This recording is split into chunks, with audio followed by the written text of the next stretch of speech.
What are you folks doing? By golly, I am still drilling pilot holes because, per usual, I thought I was going to be done for the live feed, but I don't want to be late when I schedule one. So I'm going to piddle with the camera, and y'all get to watch me drill some more pilot holes, and then we'll get to cutting it, of course. So I apologize for the non-flattering angle of having stuff to watch, but my ignorant butt thought I was going to be ready every time.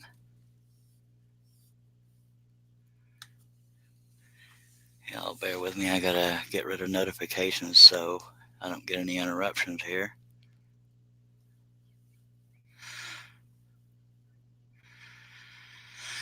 Okay, good old technology. Good morning, folks.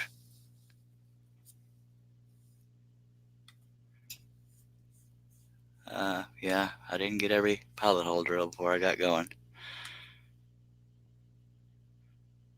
So that's going to be unprofessional, but there are worse problems to have, I tell you what.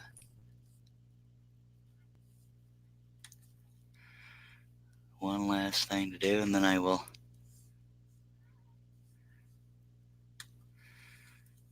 be ready to go. Okay, gonna close Messenger. Good morning, Mr. Herb Hooper. I knew you'd be the first one here, sir. All right, so bear with me, Herb. I still got some pilot holes to drill. I thought I was going to make it, but I am counting. We're going to have another meaningless contest as to how many cuts there are. But you won't know because I've already started pilot hole drilling. If you wanted to count along how many I do, it won't help. It'll help how many I've done since I started the live feed, though. So y'all bear with me. We're going to have a little bit of noise going on here. I guess I could do this on camera if I wanted to, but that would require coordination, of which I have very little. I always hang the piece off the table. The edge of the table is right here, and I always hang it off the table so that I have a surface to do it on. If I could get the stupid camera coordinated. All right. So bear with slow responses on comments and questions because I'm still drilling these pilot holes. But you bet your tail I brought me a heat source today, so I'm nice and cozy over here. One of those radiator heaters. But I didn't get a hot drink. I got my Dr. Pepper. You're dang right.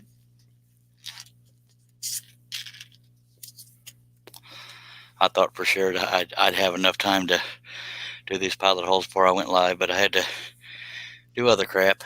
But we're here.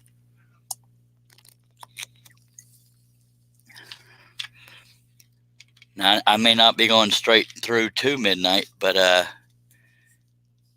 going to do this live feed, and I will try to do one later in the day. And I don't mind going right through midnight because I can just do a kissy sound, and we'll be right back to it. Scrolling right through the new year, by golly. Yeah, it's pretty nippy here. I don't know what the temperature is. Let me do that since we don't have a bunch of people streaming in here yet. I want to Google, see what the current temperature is in Gatesville. Here we go. It is 33 degrees here. All right, so that would explain it. All right, there that goes. Okay, so bear with me, y'all. I got to do some more pilot holes.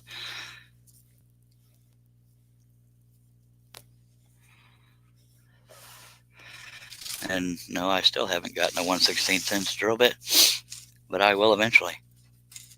This is a 1/32 drill bit. And I always clamp it to the table, and anything hanging off is where I drill the pilot hole because I don't want to drill it into my table. That'd be stupid. By the way, if you're watching the show, maturity is not required, but family friendly would be cool. Joe Castillo, where do I get patterns like that? This particular one I can't sell due to copyrights, but I have a whole bunch of patterns, over 1,000 of them at woodenvisions.com. Mr. Jacob, good morning. I believe he's in Utah, but I've slept since then, so bear with me. I'm not good at remembering all these little details, but I try to impress people. Bear with me, Jacob. I got more. Dang.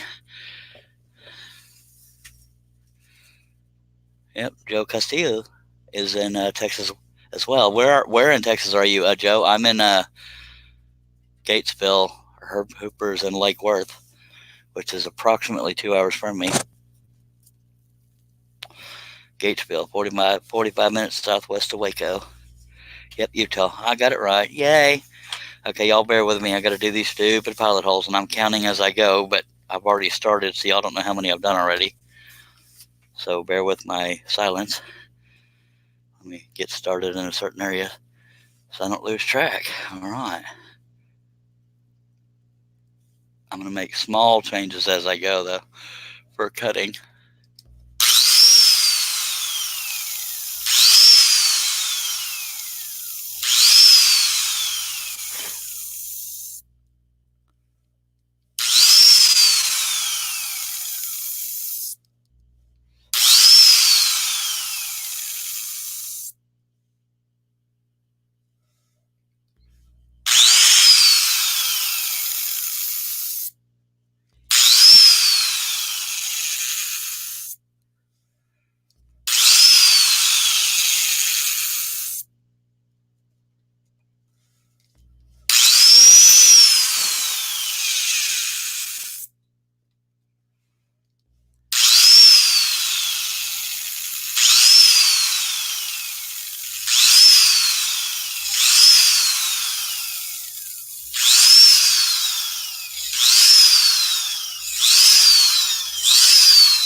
It's funny because I usually count out loud, but I can't do that or y'all will cheat.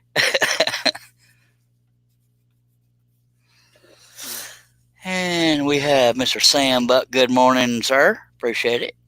Jacob says that is a cool pattern. I wish you could sell it or share it. I wish I could too. But yeah, I reached a bunch of people raising crap about copyrights.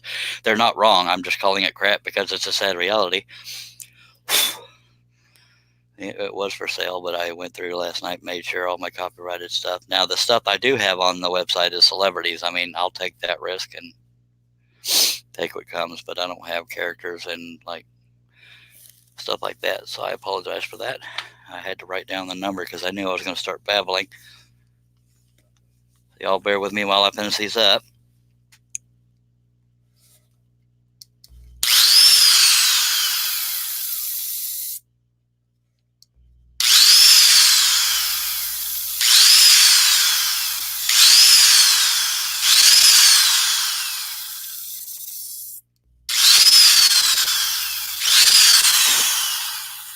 Very bad habit of counting out loud, so it's taking everything I have not to.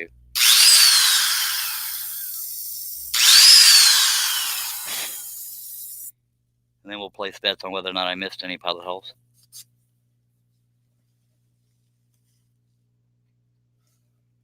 I might have lost count. Maybe not. I think I have it remembered.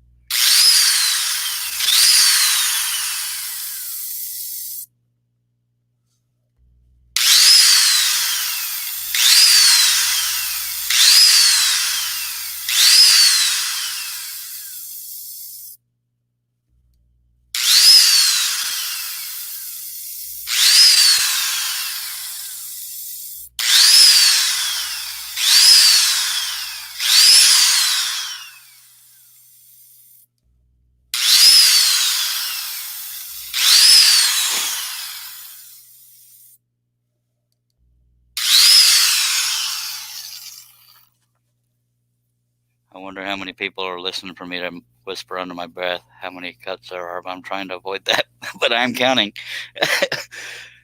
Mr. Dave Gatton, scroll on, baby. Appreciate you being here, and yes, I will be scrolling right through midnight. Maybe on this one live feed, but I may nap later and come back. But we will go right through midnight because it really is just another day, just a new year. Yay, whoopee! I'm not a fuddy-duddy. I just don't make a big deal out of it. But I'll say something funny in 2020. Oh, yeah, that rhymed. You can keep it. By God. Glad I wrote that number down because my babbling, I really lose track of stuff here. I'm going to flip the piece around to do the others. When I have to scribble out my number, y'all will cheat and read it.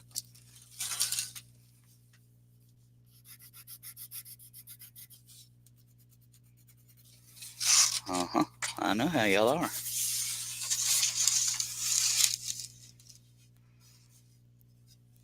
Let me start here and then pull it out as I need to.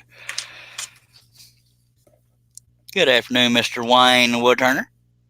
Dave Gatt says, I see you're finally done milking that Spider-Man. Yes, sir, it only took me 5 live feeds, but by golly, I got it done. Yee diddly. All right. Get some of these stupid pilot holes done. And for those that haven't watched these live streams before, the drinking game is when I break a blade or can't find the pilot hole. But we haven't gotten that far yet because I'm still drilling the pilot holes. And I have me a dang heater next to me, so I'm just tickled to death, hoping that my headphone cable doesn't melt up against it. So I'm having to be a little more careful. Okay, I got to remember the number I had written down. Okay, so y'all bear with me. I got to count to myself. Don't make me count out loud because that's cheating.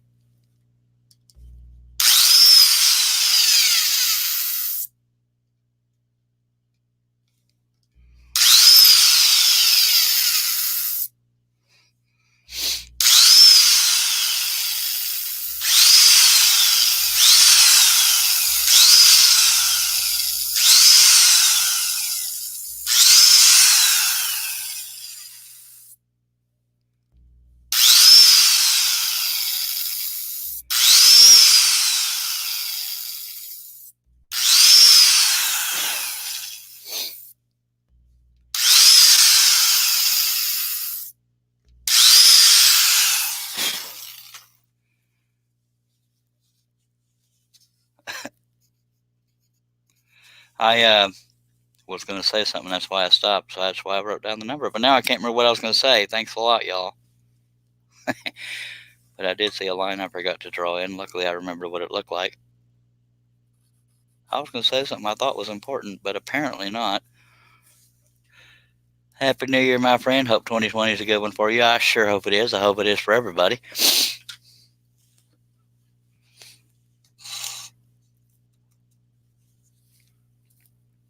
This will be another useless contest of guessing how many cuts there are. The Spider-Man had 495 cuts.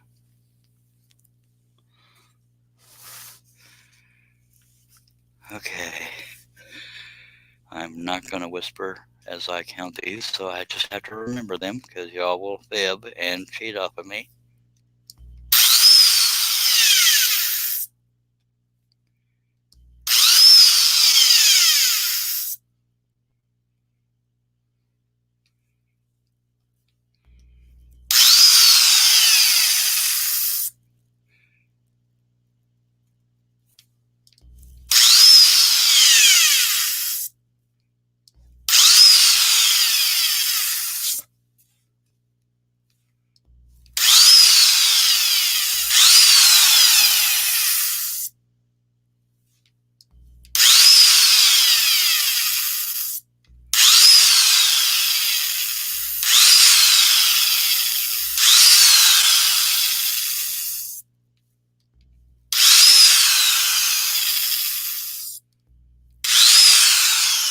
I'm actually holding my breath because I'm afraid I'm going to whisper it. No, what I was going to say is that yes, I use a hand drill because I haven't gotten the scroller's drill yet, but I definitely want it. But I have a little level bubble on the top of it, so that's how I try to keep it up, straight up and down when I'm cutting the pilot holes. And I was looking over to see if there was any comments, and there weren't any yet, so I stopped for nothing. By God, I'm just messing with you. Okay, I wrote down that number, so let's get going. But we are almost done drilling the pilot holes, and then we'll have fun cutting it. Okay, I got to memorize the number I have.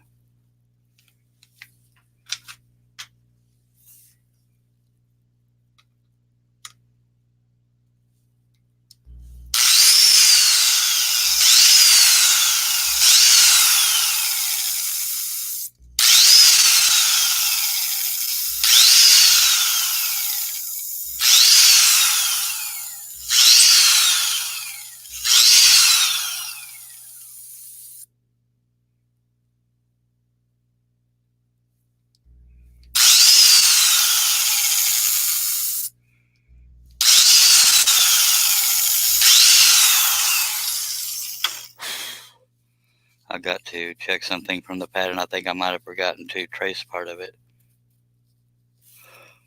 So let me grab the pattern right quick, because in this area it looks like I should have a big opening, but maybe not. Ooh.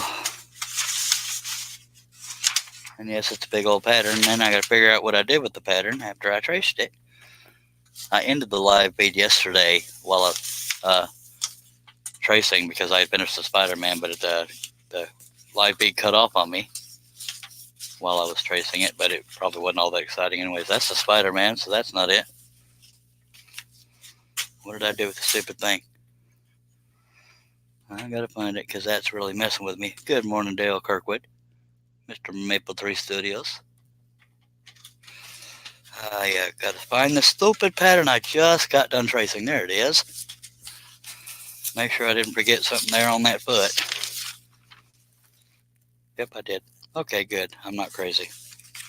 I knew I was missing something. All right. Yes, I missed one line in there. All right, cool. Now we're going to get right back to these pilot holes, and we will be ready to rock, dude. All right. Okay, got that number written down, and here we go.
I might be a couple off, but I have them. I have them all drilled, and I have the number in my head.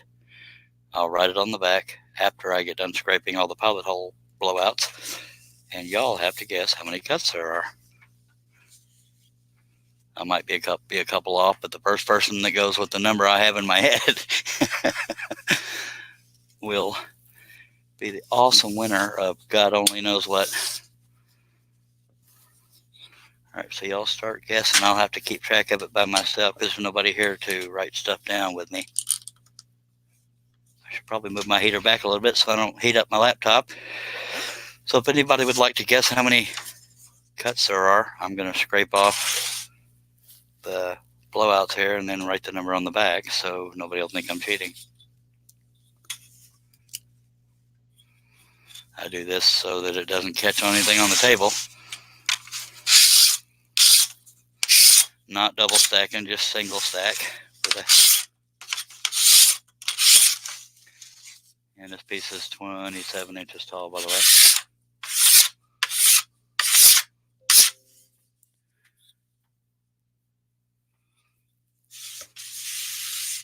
All right, I know the number. Nobody's guessing. Don't be like that. There's 10 people watching. Y'all guess how many cuts there are.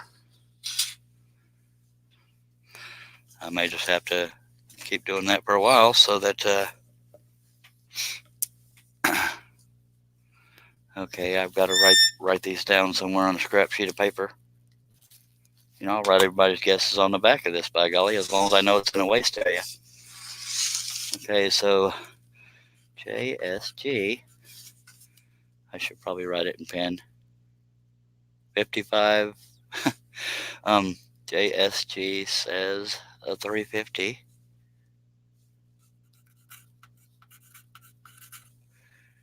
Greg Bukhari. Hello, Greg. Appreciate you being here. Says 55. That's only 2 guesses, y'all. Come on now. There's 11 people watching. Y'all guess how many cuts are in this thing. And I'll try to figure out some kind of prize. It could be as much as 5 free patterns. Just saying. I still owe Tavis Monroe from the Spider-Man one. Spider-Man had 495 cuts. And it's okay to go over. The person closest to the number of cuts will win 5 free patterns. I'll make that be the contest. You win 5 free patterns of your choice from woodenvisions.com.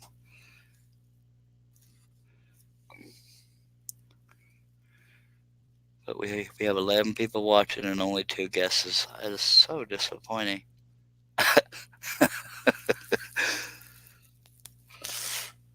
But I will go ahead and start cutting, I guess, since we only got 2 guesses. Okay. Don't sell yourself short there, Mr. Jacob. Greg Bukhari only guessed 55 cuts, so you never know. And Dave Gatton sort of generalized and said all of them. But so Dave Gatton, give me a better guess unless you don't want 5 free scroll saw patterns. I'm okay with that because you are a CNC feller. But they can be used on CNCs, I believe. I will get going. I'm just trying to give people an opportunity to guess how many cuts there are. You will get 5 free scroll saw patterns of your choice, not mine. 5 free individual scroll saw patterns. I'm getting 50,203,000 phone notifications. My phone telling me that I'm live because I had no idea.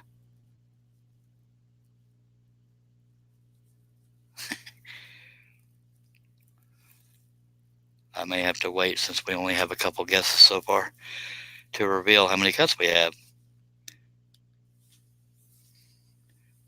But I will probably go ahead and cut the perimeter of it first.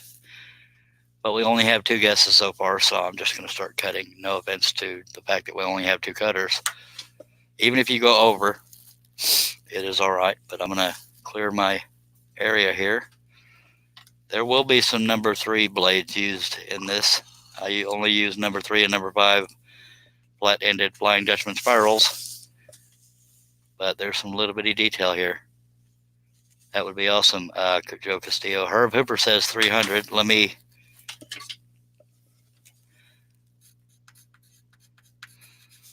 Someday I'm going to crack up if anybody ever guesses right on.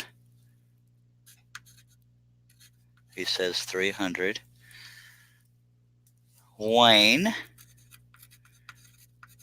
says 457. To give y'all something to work off of, Spider-Man had 495. So 457. And if anybody needs me to flip it back over for a tiny bit, I'm not going to hold it there for you to count pilot holes. But I can flip it back over if anybody wants to change their vote right quick. Joe Castillo, do you have any guesses on how many cuts are in this piece? Because the prize will be 5 free scroll saw patterns of your choice from woodenvisions.com. That would be cool, Joe. but I don't know that I ever saw where you're located, because sometimes I miss comments. Tim Carp, good morning, sir. Tim, I'm running a contest for 5 free scroll saw patterns of your choice from woodenvisions.com. If you can guess the closest, even if you go over, how many cuts are in this project. And if I need to flip it back over, I will, but let me get some of this sawdust off the table. Imagine that, sawdust on a table that's in a wood shop. Can you believe that? My God. Okay, Tim Carp.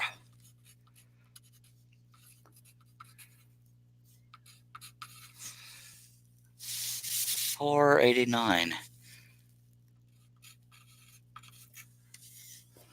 Got 13 people watching, whether you're watching on YouTube or Facebook. Y'all give me a guess on how many cuts you think this thing has. Now, there are some parts not showing because it's too big to show you the whole thing, but just to give you a basic idea of what we're looking at.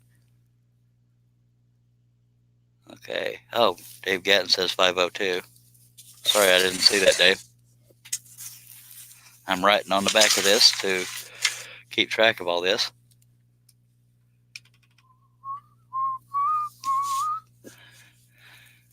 DG, the thumbs downer, just kidding.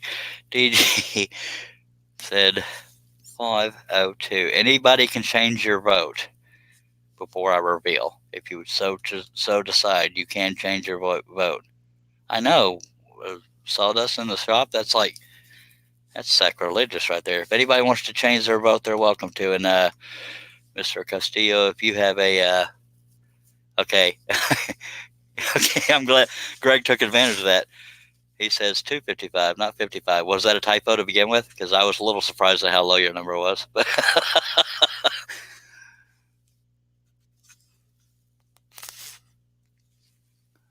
All right, Mr. Mac Pierce, the Moo Man, says 400. Y'all are kind of clustered close together, so it could be tight. That's assuming that the number is near what y'all are saying. I'm not going to reveal anything. Good morning, Yolanda. Yolanda, just for giggles, would you like to make a guess at how many cuts this piece has? I can't show the whole thing because it's too big, but make a random guess. Greg McCurry, yes, I'm eating while watching. Mr. Castillo, I can't remember your first name. Let me scroll up. I know you're here, so Mr. Castillo, if you want to make a guess as well, you'll get 5 free scroll saw patterns of your choice from woodenvisions.com. Joe Castillo. Moo. Oh, Tim Carp. Did he change his? Tim Carp.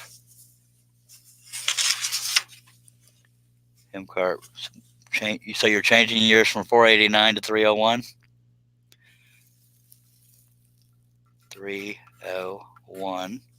Okay, it's the last chance. You want 489 or do you want 301, Mr. Tim Carp? Just giving you a chance to finalize. Is that your final answer? But Mr. Castillo, I know you're watching, so please give me a guess because I want you to have a chance at 5 free scroll saw patterns from woodenvisions.com.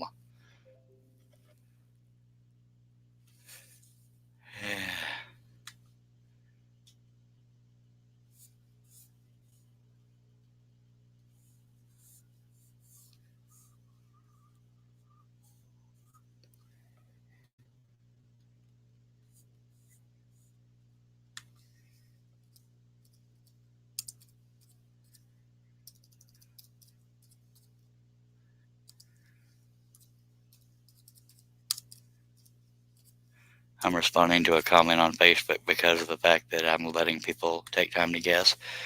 Okay, Smoot Yolanda says 280.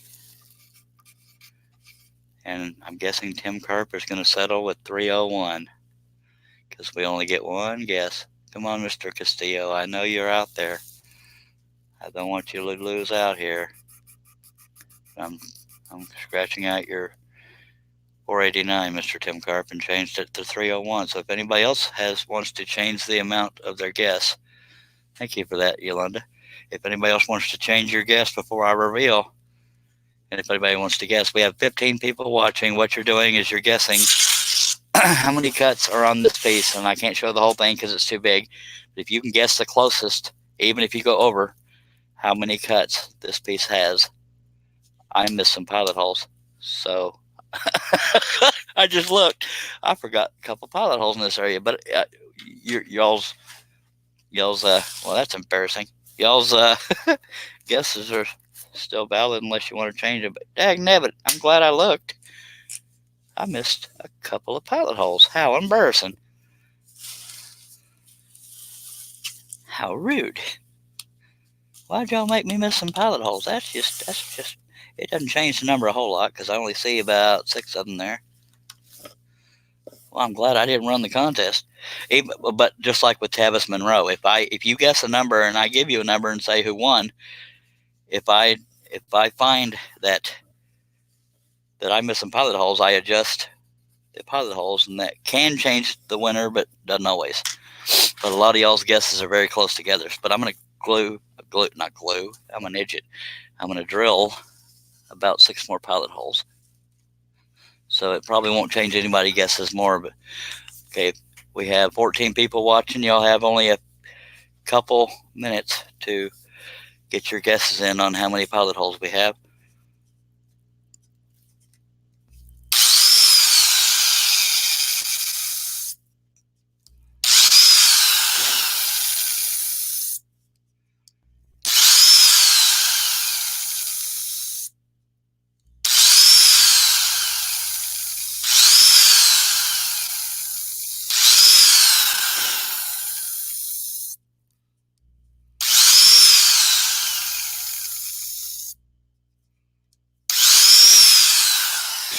Okay, I think I got them all, but I will adjust if I find some I missed.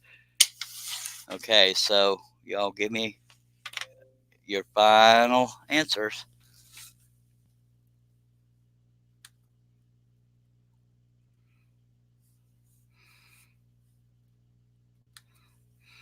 All right, so I'm guessing that's y'all's final answer. All right, you had your chance, Mr. Castillo. I wish you would have guessed, sir, because I know you were watching. But maybe you had to go. I know some of y'all might be watching from work or even in your vehicle on your way to work. I cannot believe I missed those. Well, I can because I always seem to miss some, pilot holes. Now, I will say this, okay.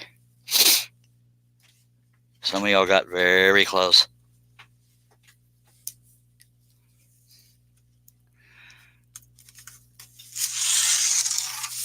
I'm going to double check the count of the ones I just drilled. Okay. Whoopsies. Some of y'all got so close. Okay, so JSG said 350. Greg Bukhari, I believe it was his name, said 255. Herb said 300. Wayne said 457. Tim Carp changed his to 301. Dave Gatton said 502. Max says 400. Yolanda said 280.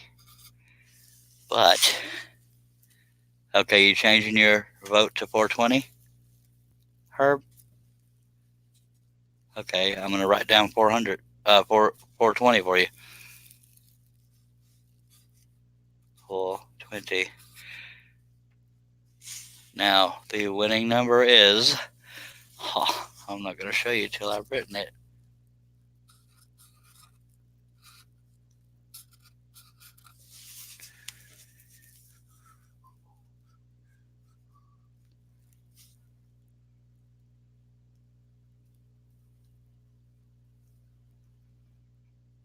And I can tell you the winner.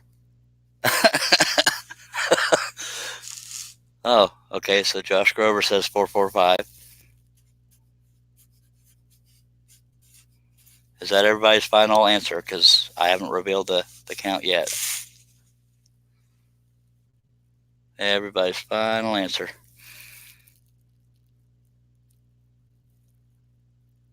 The closest guess, even if you go over, which the closest guess did not go over. Okay, it's your last chance. Kenny Booth. Okay, Kenny Booth, is that your final answer?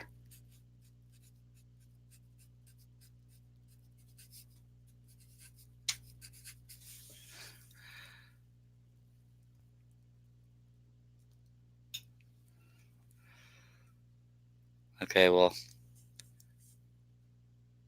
Okay, Jacob, are you changing your. Well, Jacob said 3:15 before Kenny Booth did, at least according to the chat I see. What does it look like on the YouTube chat? Because I can't have two people with the same number. So whichever one of y'all commented second, think of a different number. This is going to be funny. Between Jacob and Kenny, both of y'all, or Jacob. Okay, y'all, I know sometimes the YouTube chat shows up in a different order than the StreamYard chat. On my chat, I see Jacob commented first with 3:15, and Kenny Booth came in after that with 3:15.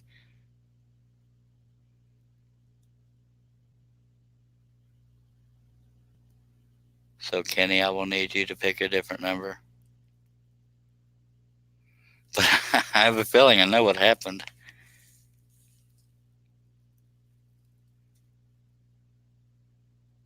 So you, oh man, I knew it. I knew it. Somebody was watching my hand movements. That or I may have accidentally let y'all peek. It's 3:15 is the exact amount of cuts.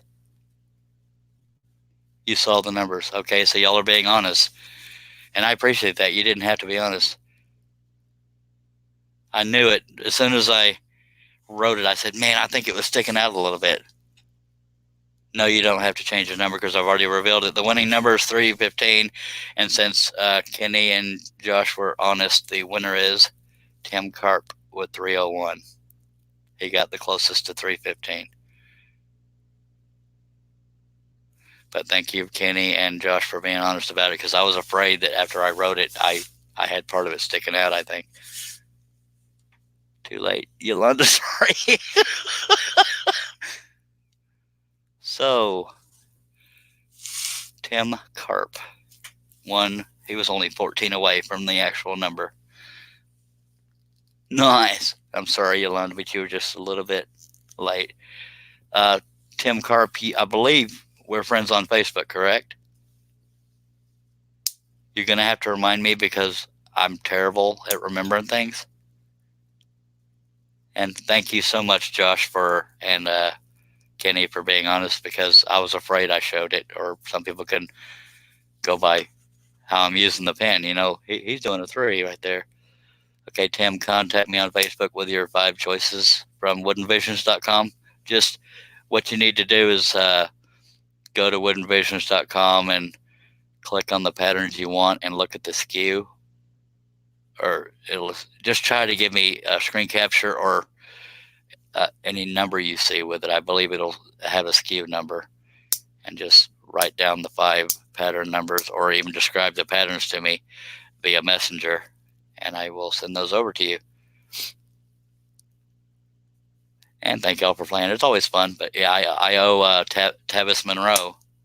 I hadn't thought of a prize, but I just thought of the 5 free patterns, so I need to do the same thing with Tavis. All right, are y'all ready for me to cut or something? That was fun. I like doing that. But yeah, before I had missed those pilot holes, I had 3:05. And Herb was the closest at that time. But no, Tim Carp was still the closest. Never mind. But then I found those I missed, and I counted it. Break a blade. You're welcome, and thank you. For those that don't know, we have now the beverage is your choice, but we have a drinking game. If I break a blade or have trouble finding a pilot hole, you have to take a drink. If you're an alcoholic, don't blame me. Oh, that's fun. I'm glad we got to interact like that. Cool. But now y'all got to just sit here and watch me scroll. And that might not be fun for some people. We have a little bit of fun here, by golly. At least I do. Unless I'm breaking a bunch of blades and getting people drunk. I'm debating whether or not to start with the perimeter or just some interior cuts. And if I find any more, since I've already declared Tim Karp the winner, he will probably still be the closest to the correct number. But if I find any pilot holes I missed, I will still honor the winning for Tim Karp. But if somebody else was closer after I find other pilot holes, I will send the same to that person. Because I got to be fair over here, you know? But I don't think I missed any more. In order to break a blade, I would have to get started. So my odds are in my favor right now, Mr. Josh Grover. All right, we're going to get going here. It's nice and toasty warm in here because I finally got a stupid heater next to me. I've lost 2 subscribers and gained 2 subscribers since this live feed started. And that's just how YouTube works. Y'all get your drinks of choice. Mine is Dr. Pepper. Yes, you were so close, Yolanda. I'm so glad Josh and Kenneth were I've missed another pilot hole. Dag blebbit, but it only changes it by 1. Y'all keep track of how many I miss. Dag nabbit, I better drill it or I'll forget about it. I won't forget about it eventually because eventually I'll get to it and have to cut it. Man, I missed a damn stupid pilot hole. I thought I was getting better at not missing pilot holes. Pilot holes over 10.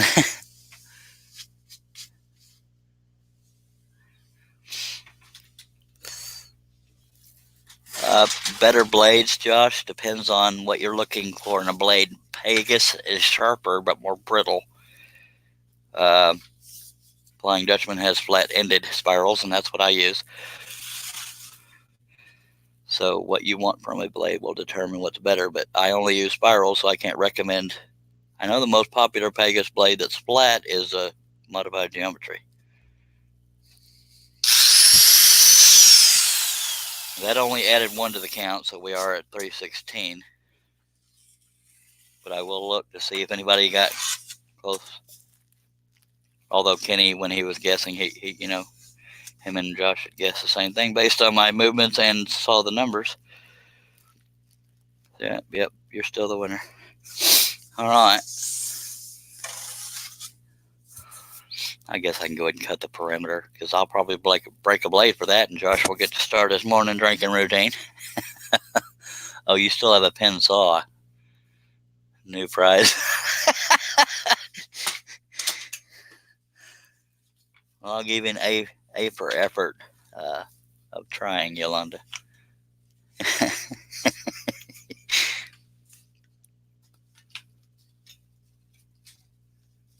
But I will say majority of my patterns are not real friendly for beginners. I mean, there might be a handful. I don't know. I haven't searched my own site in a while. Just said, catch you later, break is over. Time to go back to work with nothing to do. Sorry to hear that. I will be honest with you if I can remember how many blades I break, Josh. So if you want to get blitzed later, I'll tell you how many I broke if I can remember. All right, so let me get the camera situated.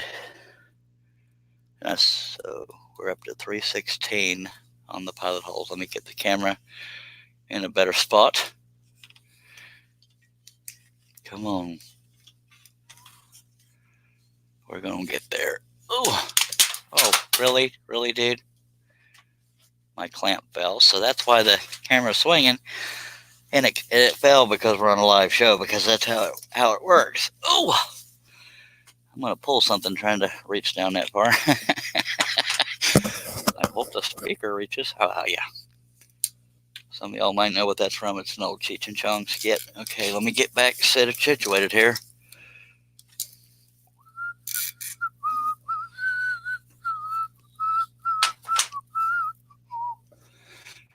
I'm going to get the camera here shortly, I promise. I just got to clamp everything because my little camera crane is rickety.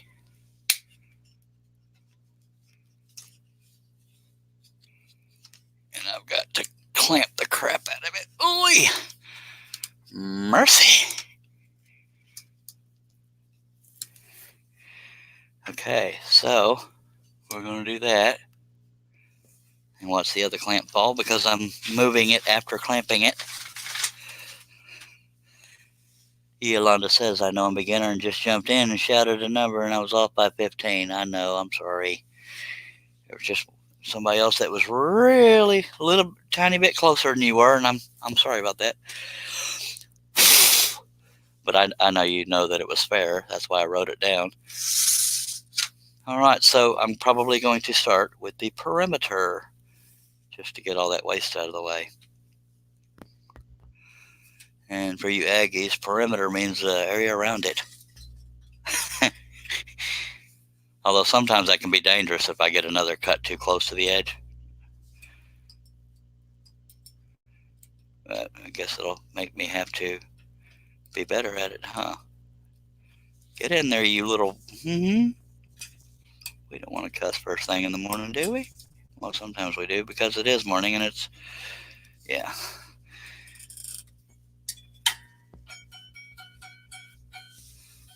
No, that is not going to make it. All right.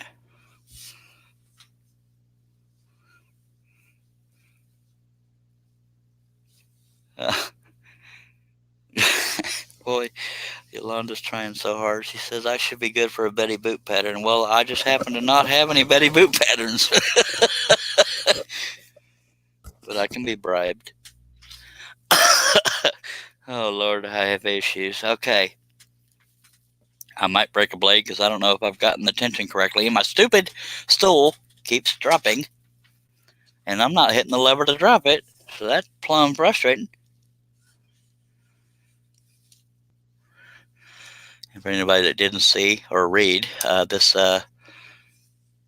piece is 27 inches tall. Hopefully, y'all let me know if that picture fluctuates too much from trying to focus, and then I'll have to zoom in a little closer.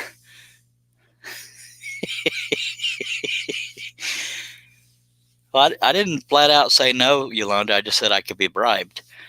But right now I don't have any, but I can be bribed to make one. Just saying. Yeah, it may not be real professional of me, but I've been accused of worse.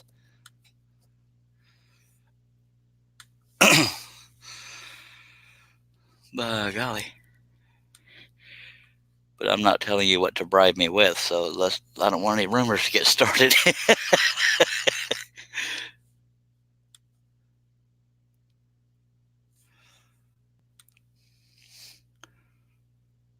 All right, so there's that. Let me close Facebook so I stop getting notifications there. If I know Yolanda like I think I do, which I barely do, hopefully she's cracking up. 45 minutes away. Well, like I said, I don't know what your bribe would be, but that's on you 100%. I don't want people to start rumors thinking I'm trying to be inappropriate or anything else. Anyway. But I could email patterns for what that's worth. Case of Dr. Pepper. That is tempting, except I drink out of 2-liter bottles. I'm a hard nut to crack. Okay, I'm going to start. I will keep up with the comments and questions. Maturity is not required, but family friendly is preferred. I will address everyone I see. And I love you, Yolanda. Aw, it's so sweet.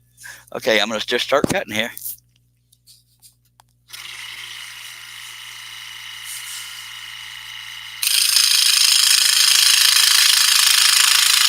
So that was a good start, Yolanda. If I drank out of cans, that would be a gold mine, but I drink out of 2-liter bottles. It tastes different to me if I drink out of cans, and I know I'm a beggar being a chooser. And since I am cutting the perimeter, I'm trying to be right on the line. Because it's such an odd shape, I may not be able to get it all. I'm wondering if I should use the number 3 to cut this perimeter, because there's some fine detail in there. Let's do that. No, because that'll break more blades. Dagnabbit, I'm so decisive. Okay, let me get going again. I feel like I need to be a little bit closer with the camera. Because if I'm not, the focus of the camera keeps trying to change.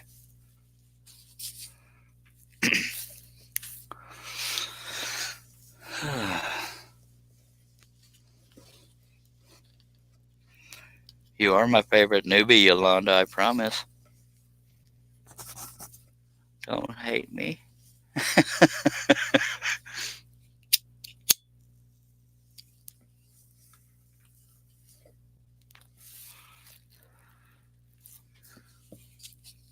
All right.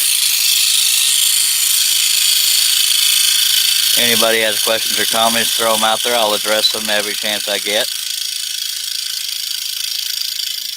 No question is a stupid question. Everybody's a beginner at some point. This is three. I've been telling people 1/4 inch maple, but it's actually technically right at 3/16. 3/16 inch maple ply. Using number 5 right now, but I'll be using number 5 and number 3 flat-ended line adjustment barrels.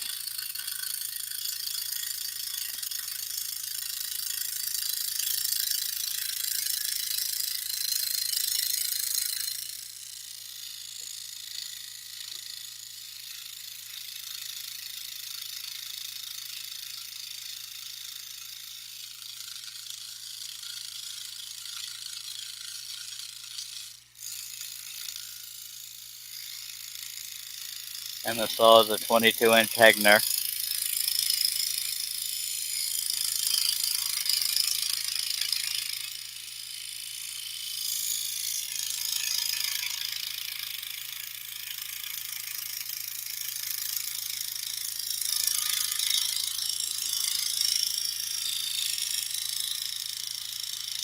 And for those that might watch this later or catch or join in later, I'm sorry that y'all weren't here, because I always, whenever I do the amount of cut contest, I do that in the beginning because that's before I've started any cuts.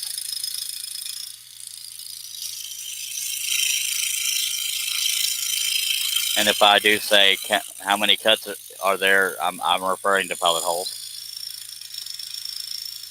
So if anybody ever tried to get me on a technicality saying there's no cuts, there's only pellet holes, that's what I mean, is pellet holes, even if I say cuts.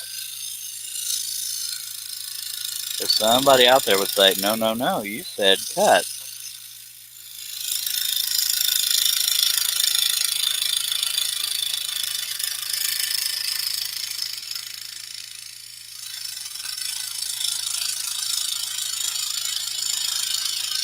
It does cut much quicker when you're single stacking instead of double stacking.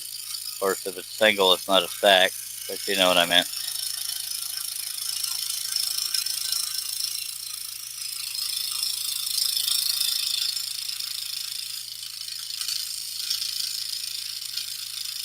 At least I think I'll be using number 3 somewhere on here.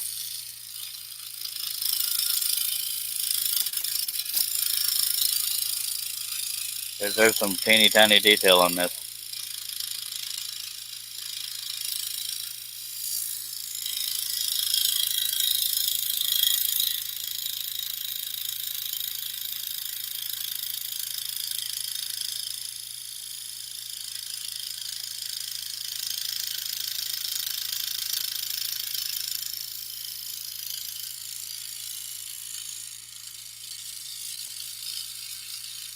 When I was tracing it onto the wood, I actually had to make some design changes because I had some really ungodly cuts on there that wouldn't have been possible without breaking it all to heck.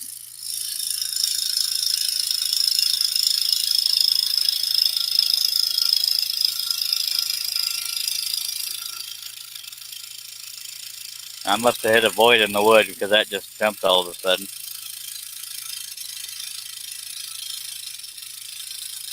But I haven't had voids so far, so maybe it was just a soft spot.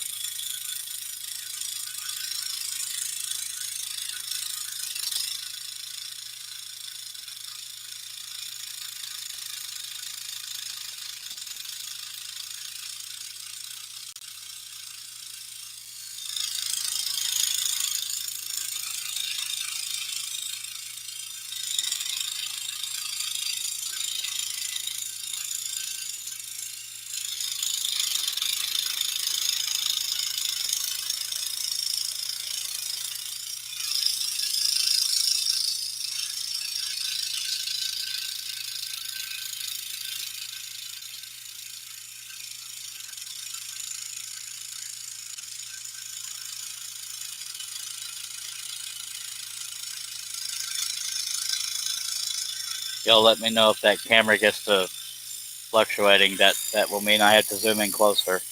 But the upper arm will look like it's waving because of the shutter speed of the webcam. But the upper arm is not waving.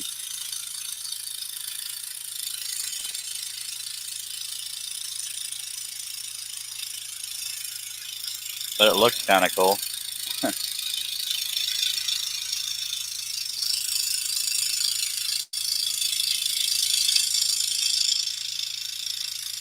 This particular character, for lack of a better word, is called an ATST. It's a Star Wars thingy.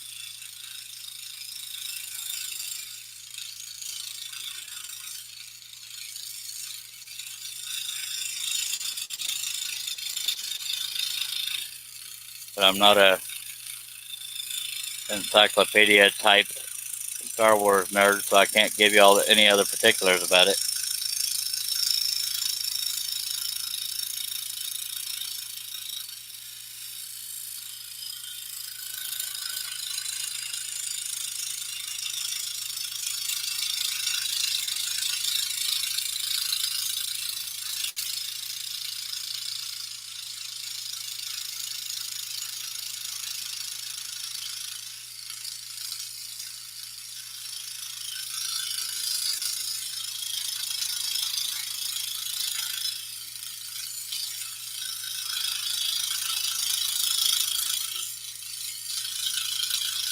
But if this was Star Trek, Al Forte could tell you everything about it.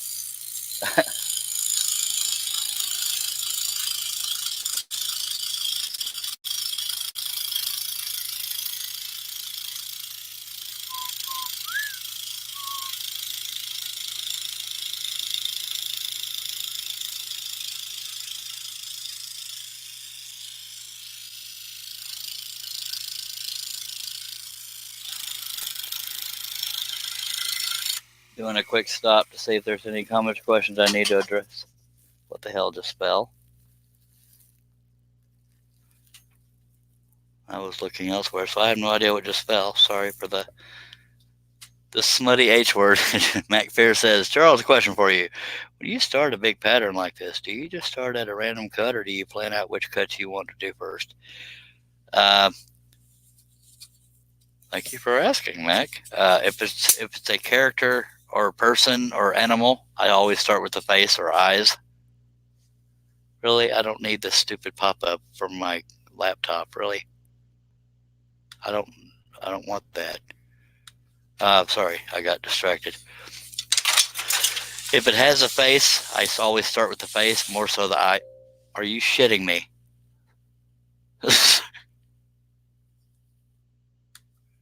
I hope I'm still alive. I'm sorry for cussing. I'm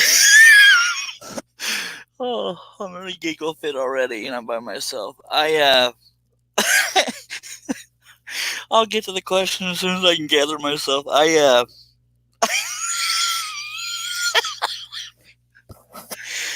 thought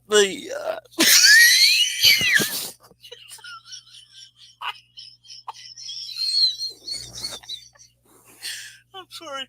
Y'all bear with me. I'm embarrassed that I cuss on a live feed. I keep replaying it in my head, is why I keep laughing. Just a second.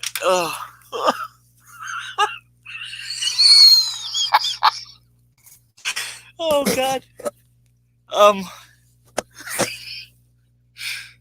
I was talking and I got a big pop up from the laptop itself, wanting to make changes, and I thought it had kicked me off the internet. That's why I said that. If y'all didn't hear what I said, it might have been because my hands were over my face. But yeah, I was sitting there talking, responding to Mac's question, and then I get this pop up saying such and such wants to make changes to your computer, and I think, oh my God, it just knocked me off the internet. So that's why I just randomly got smut mouth. So I'm sorry for that. I'm sorry.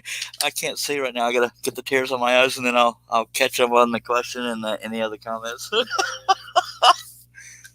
Okay, the pop-ups really need to stop. Oh God, that's the first time I've ever had a losing my mind by myself. Oh wow. I am what, Jacob? Uh, sorry, Max.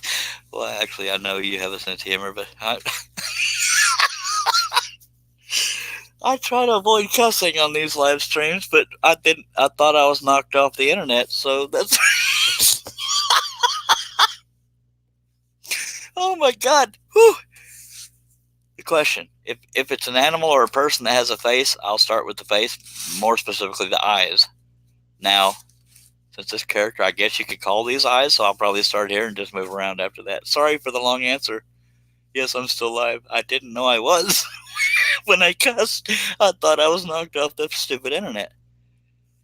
No, I'm not going to do. My stupid laptop is trying to get me to make changes to it during a dang live feed.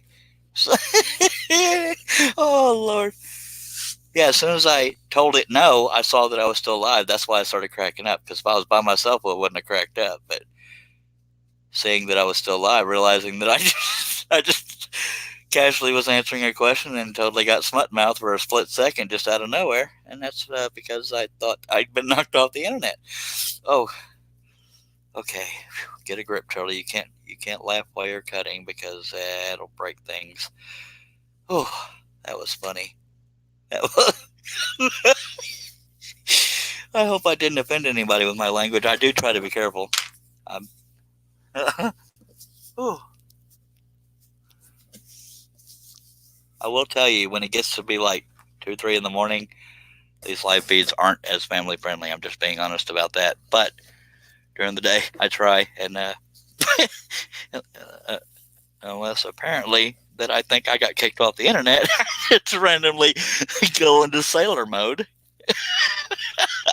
I'm sorry. As soon as I can stop laughing, I will start cutting again. But I don't want to mess up the cut. I don't usually crack up by myself, but okay. I'm not really by myself because y'all are here. Oh, Lord. Wow.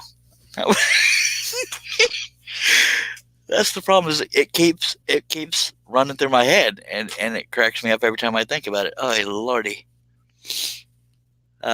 Jacob says, I think you need some more DP. I think you're right, by God. If nothing else, it will keep my mouth busy, and I can't laugh while I'm drinking, unless I choke. Oh, that was funny. Come on now. Oh, stop thinking about it, Charlie. You got to take a drink.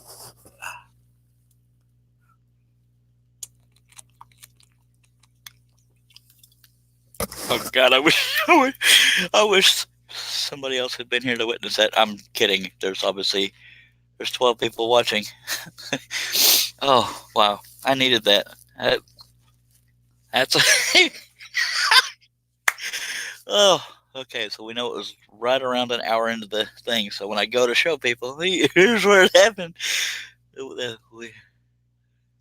Then we all laugh as you spewed Dr. Pepper all over the pattern. Yeah, that might have been funny to everybody else. I'm actually getting warm, believe it or not, so I'm going to turn my heater off and take my jacket off, because every time I laugh or crack up like that, I get a little warm. I might. Oh. Is there anybody watching that was offended by that? I know Jacob and Mac weren't, because I do like to know if anything I say offends anybody, but I know you probably know it wasn't intentional, but wow. I'm going to be laughing about that one all day. Stop thinking about it, Charlie. Get back to work. Come on now. I don't know. I've always drank it instead of using it as a stain. So I'll let you know if I ever spill it on a pattern from cracking myself up, or West gyrating, or God only knows. Oh, wow. I needed that. Okay. Tim Carp says, no, sir, mighty funny. Oh, Herb Hooper says one thing about it. It's always hilarious here. Thank you, sir. Yeah, I try to make these fun, but as far as me randomly just suddenly, I mean, I was being rarely mature and just casually answering a question. You've got to be. Okay, that was funny. That was funny. Oh, I can't tell wait. Yeah, that's just funny. So yes, folks, I try to be family friendly, but I have to be 100% honest. After midnightish, 1, 2, 3 a.m., it's not quite as family friendly. We let loose a little more, and I'm not condoning that, but it happens, and there are worse problems to have. But my channel is set up to not be geared towards kids. So that helps a little bit, but it doesn't mean I want to offend anybody with my language. I try to filter the topic, and I try not to just blatantly cuss in the middle of answering a question, but these things happen apparently. Okay, sorry for delaying. I'm going to get back to it. But anytime I think of it, I crack up. And if I crack up with that stupid blade cutting, then I'll butcher this. But okay, I think I got it together. Pete Roberts, Happy New Year, Charles. Your work is awesome. Thank you so much, Pete. I appreciate you being here, sir. Pete is watching from Facebook. And Pete, if you just got here, bear with me. If I get in a giggle fit, I just accidentally cussed during the live feed, thinking I had lost the live feed and the internet altogether. So I just randomly cussed. So bear with me. If I get a little giggly again, I'm gonna try to avoid it. I might need to reposition the camera here too. And thank you so much, Pete. And Happy New Year to everybody. Last New Year's Eve, I had a fire, so I'm hoping we don't repeat that trend. But nobody was hurt, so we lived. All right, let's get this going again. Y'all help me hold it together here. No, y'all are hoping I lose it. A couple of y'all are. Anyway, here we go. And Pete, since you're just joining, I'm going to go ahead and repeat certain things like I'm using a number 5 flat-ended spiral. I may use a number 3 at some point. I'm cutting one single piece of 3/16" maple ply and using a 22-inch Hegner.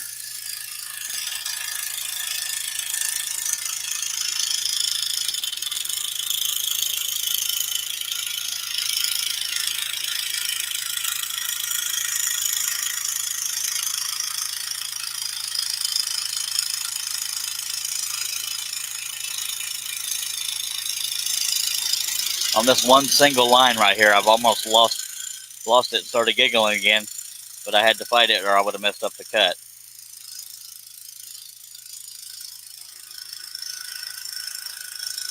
I'm going to have to repeat that story a lot of times if I keep this live feed going for a while and people come in and out. But I guess a couple of y'all can fill them in for me. And I don't mind if y'all cuss in the chat to tell them what happened, but yeah. Not something I encourage, but worse problems to have.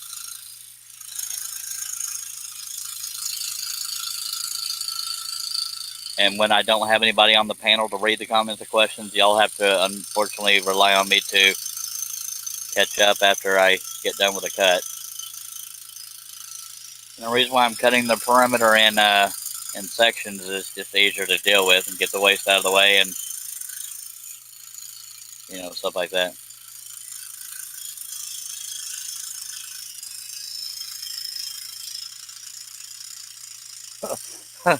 Okay, don't lose it on a straight line, Charlie.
Almost lost it again.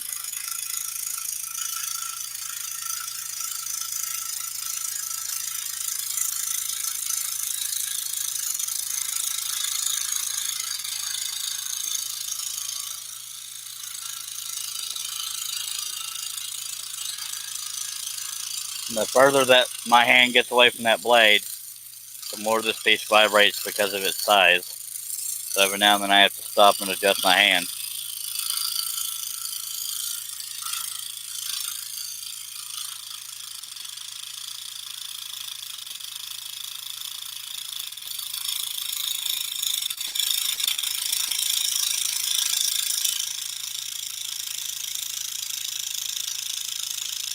I think the only thing that keeps me from losing it again is the fact that I'm cutting, because I keep twitching, trying to hold off.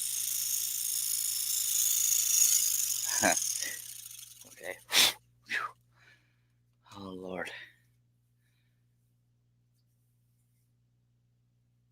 Charlie After Dark. That's funny right there, Yolanda. Yeah, Yolanda, I'm not quite as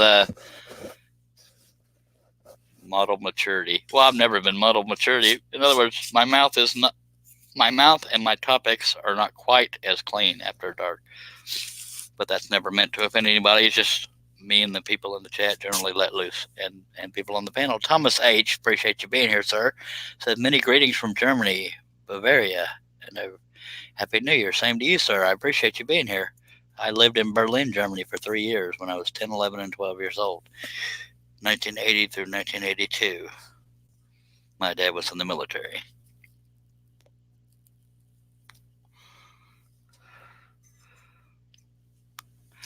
All right, so yeah, Charlie After Dark. That's pretty funny right there. Yeah, so okay. Thank you for being here, everybody, and welcome to the stream, Mr. Pete Roberts and Thomas H. Appreciate you. Patrick's Workshop. Hello, long-time viewer, first-time commenter. Well, good to meet you, sir, Mr. Patrick's Workshop. Patrick, were you watching when I completely lost it again by myself and cracked up? I'll let people in the chat tell you if you weren't watching, and I give them permission to cuss to tell you exactly what happened. I give them permission like I'm some kind of god. You know what I mean, folks. Wayne the Woodturner says, I was in the Army in Germany all at the time. Sweet. My dad was too. I was only 10, 11, or 12 years old, but yes, I was living in Berlin. I was in Frankfurt and Landstuhl. The only traveling I did for medical crap. And, I'd probably appreciated it more as an adult, but as a kid, I couldn't wait to get out of there. It got a little boring after a while. When did you do that? Maybe about 13 minutes ago, Patrick. So I will let the chat tell you what happened, and they can be as specific as they want, and they can use cuss words because that's what happened. I mean, but Patrick, all due respect, let's not get in the habit of cussing in the chat, but just so you know, yeah, it was about almost exactly 13 minutes ago, but Jacob or whoever's quick enough at typing, you can tell them what happened so I don't have to go through it again.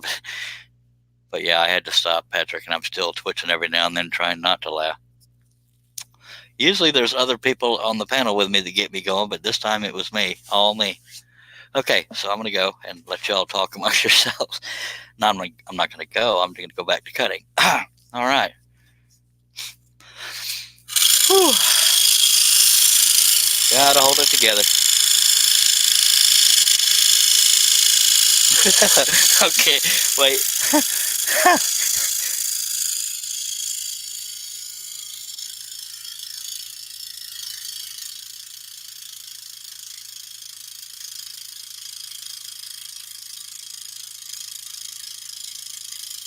If I was good enough at making blooper reels, that would be on it.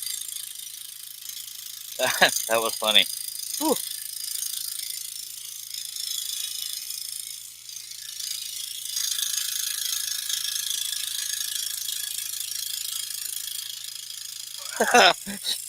Oh, don't cut when you're laughing. I gotta stop for a second. I keep replaying it in my head. It won't stop.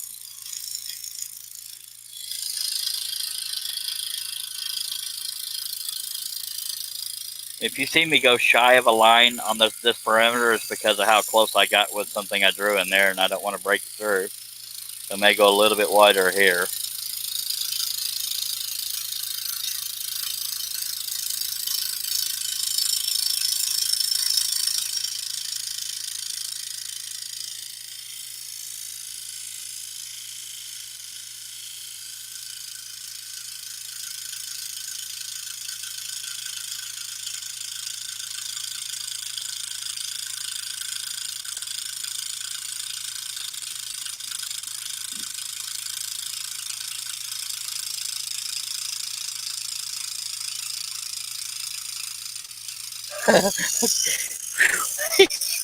Oh, I got issues.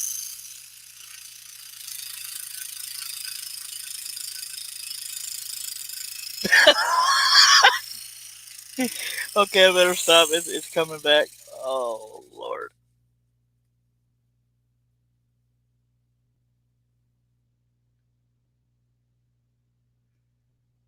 I can't believe nobody has typed it out to you in the chat unless they're really slow at typing. No offense. Oh, yeah. Hopefully somebody will type it and tell you what happened. Because I don't want to keep steering the live stream off course. At least not me personally doing it. Whew. I have a feeling somebody might be typing it, but not everybody types real quick. And it's somewhat of a lengthy story if you're being detailed about it.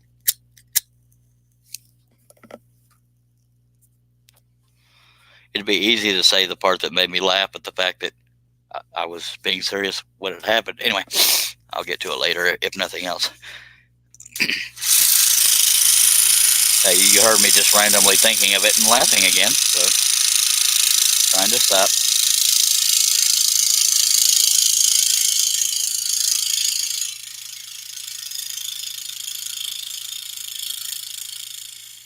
I've always been that way. If something makes me laugh, I keep replaying it in my head, and that's why I can't stop laughing. I think that might be a normal thing with people. I have no idea. It is so much easier to cut when you're not stack cutting, just saying.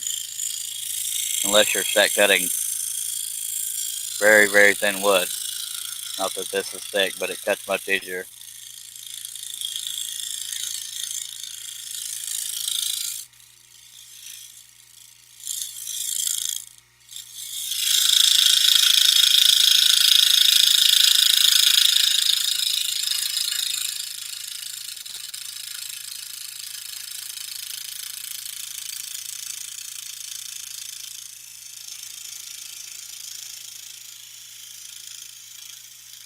If anybody's watching on YouTube that hasn't subscribed, I hope you'll consider subscribing and make sure you hit the bell.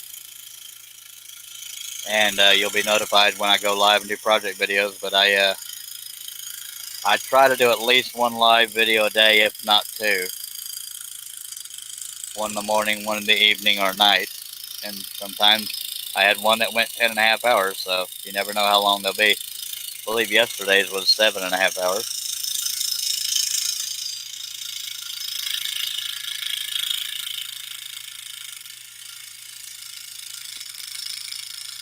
So that's how much fun these shows are to do.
Sorry, it just popped into my head again. Ooh. Sorry if I startled you.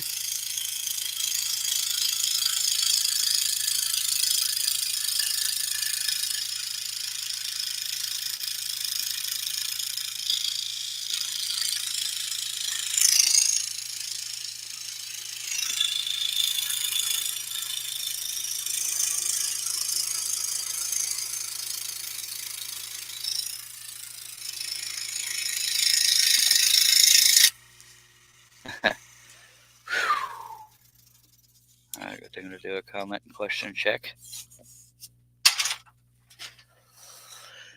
Matt Pierce says Charles was answering. was TLF works. Hello, TLF works. Even though you're saying hi to Patrick, I'm saying hi to you because I saw you. Charles was answering a question when his laptop popped up a message about an update. He thought it had knocked him out of the live stream. And there's probably more to type from Mac because it got funnier after that. How I reacted to thinking it knocked me out of a live stream is what made me crack up. And you have my permission to cuss in the chat, Mac. I mean, I know you won't keep it up, but for the sake of the story, it kind of has a lot to do with it.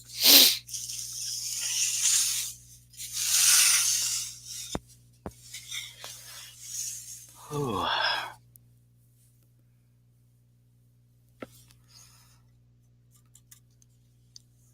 And TLF works. If you came in earlier and I forgot and didn't see you and didn't acknowledge you, I apologize. I try to acknowledge anybody I see commenting.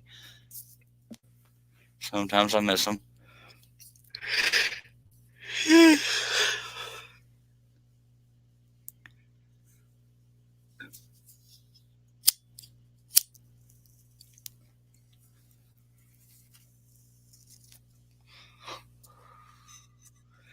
The only drawback to doing these gigantic cuttings is not being able to get the whole thing on the screen while I'm cutting them because the stupid camera tries to focus weird and it will pulsate the camera. So there's that. Let's all take a drink just for the heck of it. Okay.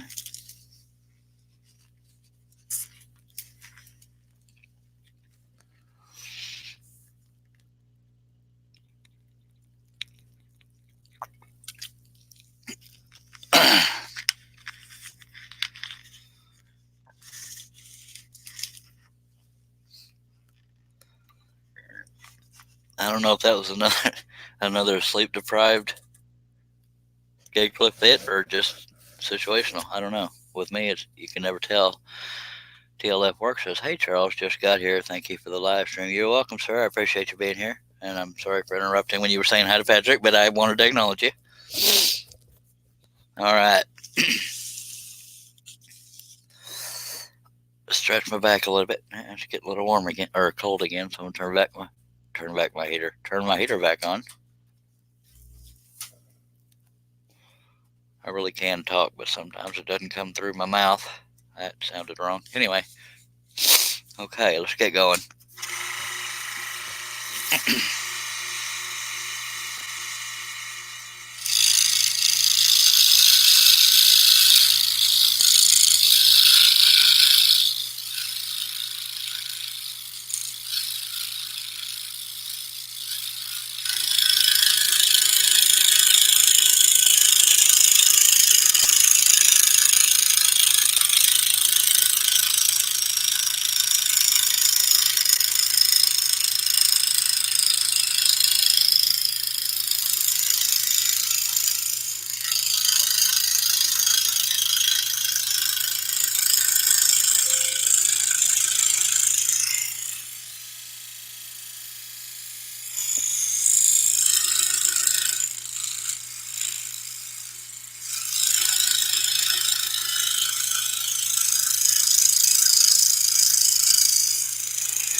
Jacob, if you're still watching, do you have Facebook?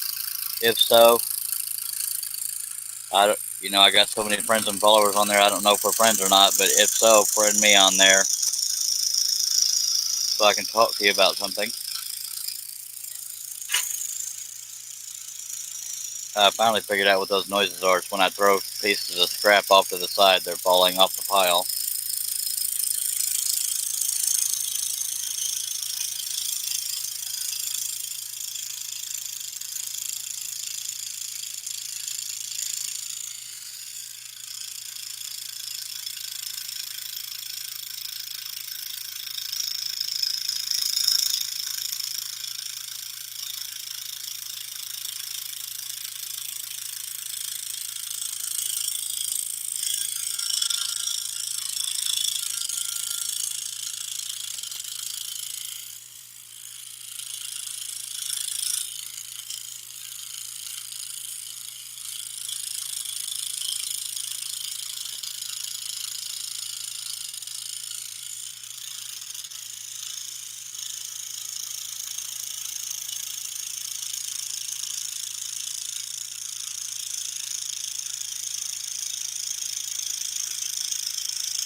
Definitely a lot of straight lines on this one, but I'm actually having good luck so far.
catch up on comments here. Oh, we're friends on Facebook. Okay. Sir, I don't always recognize somebody.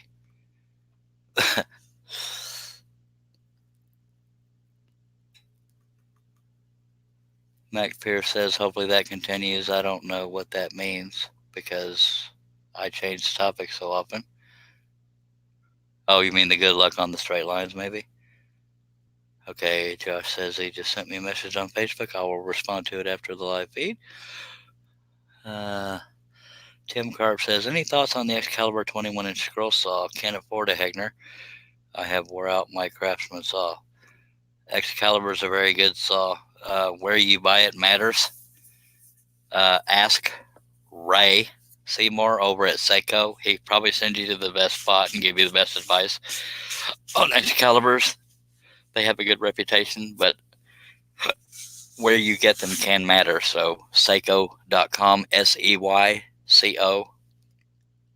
Again, that's SEYCO.com. And the guy's name is Ray Seymour. Tell him Charles Deering sent you and ask him about the Excaliburs. He won't steer you wrong. Because I don't want to lie to you. I have an Excalibur 30-inch, but I haven't used it yet. But I know they have a dang good reputation. And Josh says, I got to run, but keep up the great work, Charlie. We'll hopefully be back later. Stupid meetings. I hear you. Dang work always getting in the way. TLF Works is talking to Patrick, so I'll let them have that. And Mac Pierce says, yes, the good luck. TLF Works says, Charles, I hope your New Year is a good one as well. Thank you, sir. I appreciate that. And you're welcome, Tim. All right, we are caught up. Let me take a swig of Dr. Pepper. I didn't realize how far away I was with the dang camera. I apologize for that.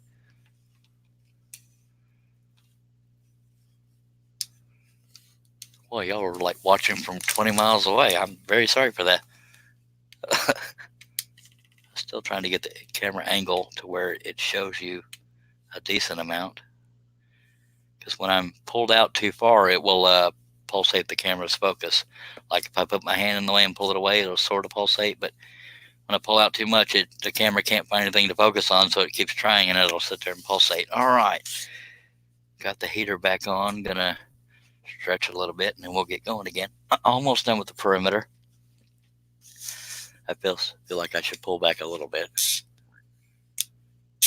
If the stupid clamps will stay in place. Of course not. Because that would be entirely too convenient for a live feed, by golly. Patrick, remind me later. I'll tell you the rest of that story as to what made it funny. Unless somebody else did it, then I missed it. But yeah, it may not seem as funny to you, but maybe it's because I'm punch drunk. I don't know.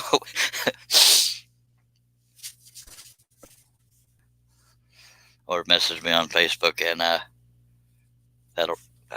got a phone call coming in, and I am hoping to connect with a doctor. Nope, that's a debt collector. That's not going to happen.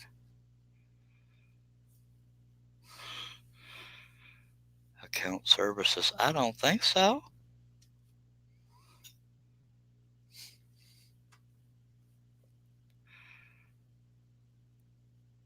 By the way, if anybody cares, the Redskins hired that Rivera coach. And breaking, Jaguars are keeping head coach and GM.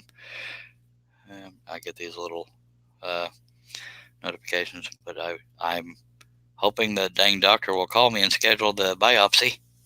That's why I'm making note of calls coming in. Really? And of course I got a voicemail. Let's see if it's a spammer. Please enter your password.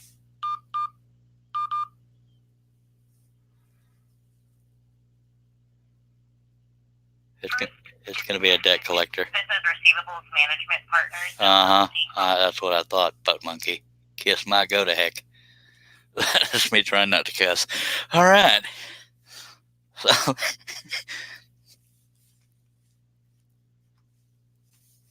dang debt collectors. Apparently they want people to pay their bills. What are they thinking? Now, see, I'm getting all cold again. Y'all bear with me. Y'all are being awful quiet out there in the chat. That always worries me. Here I was burning up earlier. Maybe it's probably because I was cracking up. So let me put a jacket on since I'm not cracking up. I'm cracked up, but I'm not cracking up. Okay, so I can't. Not all my jokes can be winners. Sorry,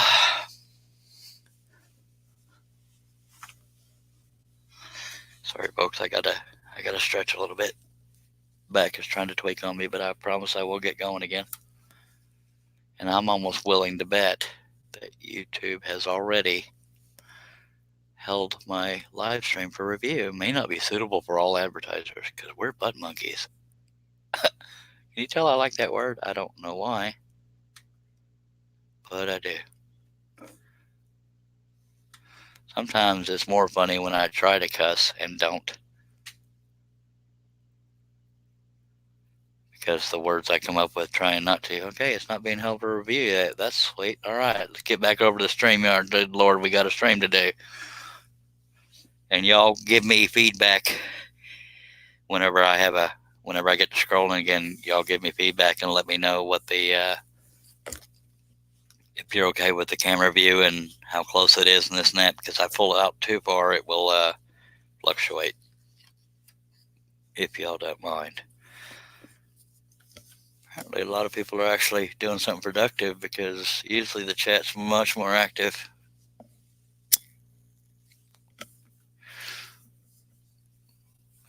Maybe I'm just analyzing it too much.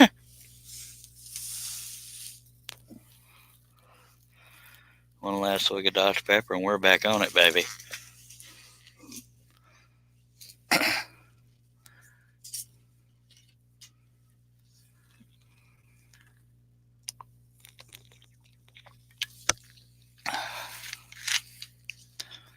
But I do need to send this link to my brother in case he wakes up and his wife's at work, because when his wife's at work, he's allowed to play. So y'all bear with me. I apologize for the lack of professionalism, because I've always been so professional. I believe that, don't you? A Facebook. For anybody that hadn't been here before, my twin brother is my best friend in the world, and he's been on a couple of these live feeds. Where are you at, Cliff? No, that's not what I was trying to do. Really? What's going on here? Sorry, I have issues. I know this comes as a shock to a couple of y'all.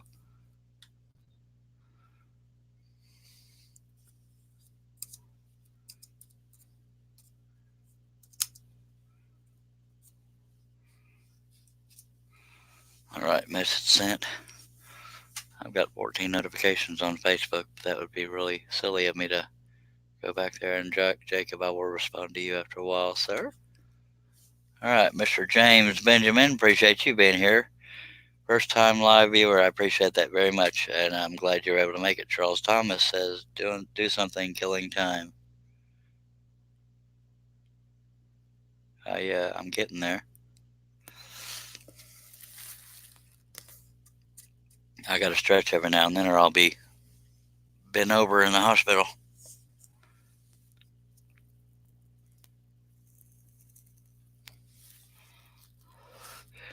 But right now we're working on the perimeter, and then I'll start with these little. I'll show you here in a second. It's not on the screen. Yeah, I'm gonna work on that. Once I'm done with the perimeter, I will start cutting right in here. Being a little bossy, aren't we, Charles?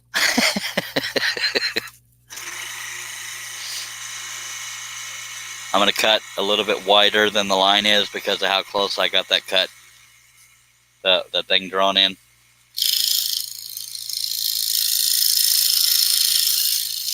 Make a little safer distance away from that cut,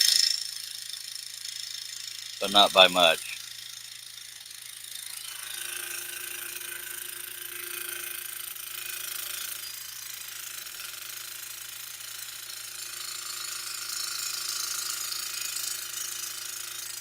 That's just the piece vibrating off the table. It's not a bad saw.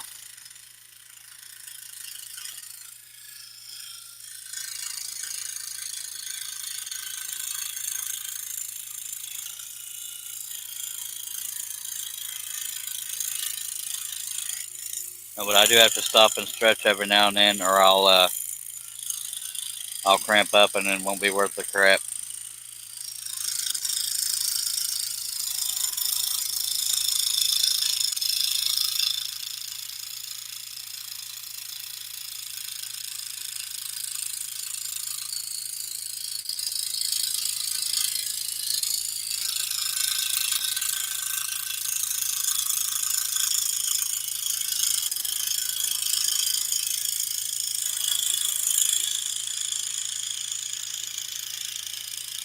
Gonna go a little wide with the line again. The reason why I say things like that is so people don't think, my God, that guy can't stay on a line. So I always do my thoughts out loud as to why I'm doing what I'm doing. And when I go off a line accidentally, I always admit to it. Because contrary to popular belief, I'm human, but I'm also honest.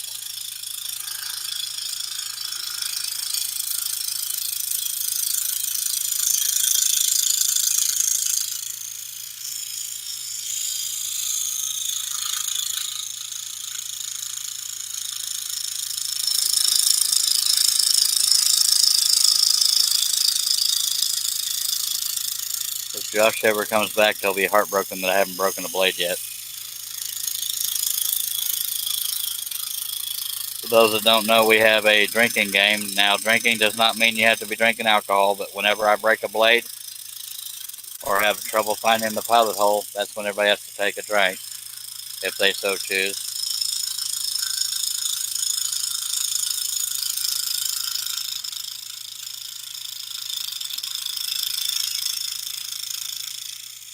So they don't like it when I get on a roll and don't break blades. Or you can be like me and drink anyway. Dr. Pepper for me, just to be clear.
I'm going to turn the piece, and it's what I call visual comfort for those that haven't seen these live feeds before.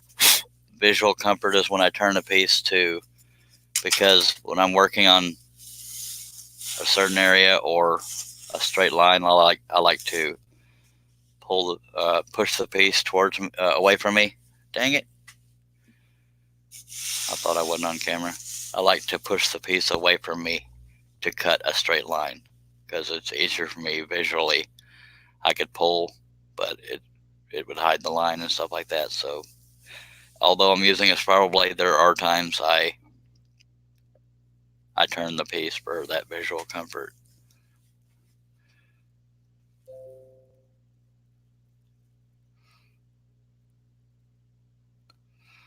Okay, let me catch up here. John Hellstrom, good morning from Montana. What do you mean nothing? Oh, good. I couldn't see you, John, because I was scrolling, but unless you're talking about people not responding to you. But I appreciate you being here, Mr. Hellstrom, and good morning, Ken McCrory. How do I do what? I don't know how to answer you, sir.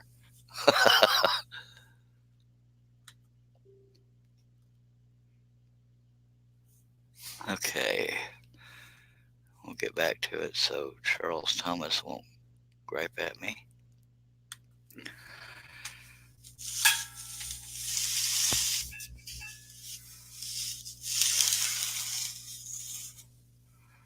On a lot of these cuts, I was able to cut them sideways because they're relatively short.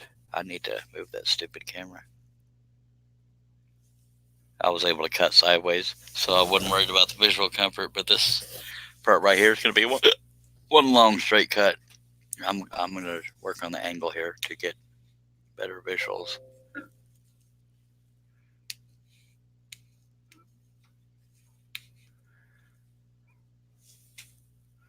I can't tell what's showing up or not because of the way my laptop is set up. I don't know if it's glaring or what, but let's get going.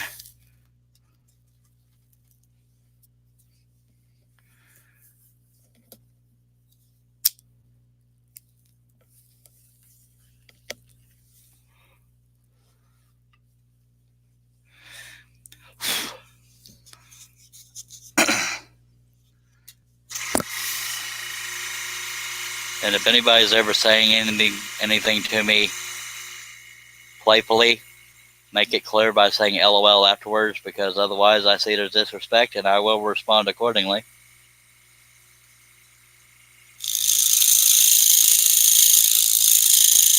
Unless we know each other, that's how I usually react.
Another line right here I'm about to go wider with. It's probably safe, but better safe than sorry on making it a little bit wider.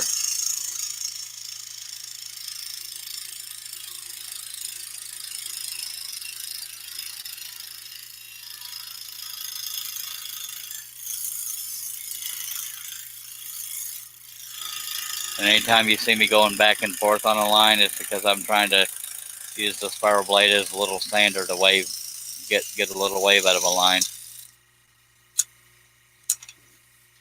Okay, so the perimeter is done. I'm really not happy with the camera angle, which y'all let me know.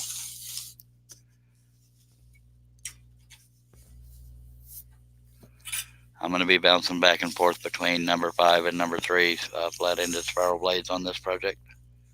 Some areas, some details are a little smaller,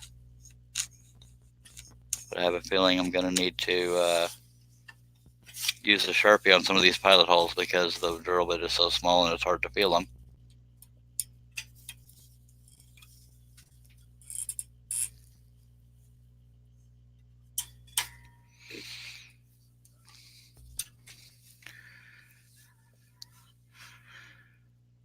I appreciate everybody watching. If you have any comments or questions, let me know. I am told that YouTube usually has better video quality, and usually, for what it's worth, if you're into socializing, the chat and YouTube is usually more active, and it also goes in order, unlike Facebook, which jumps all over the place. But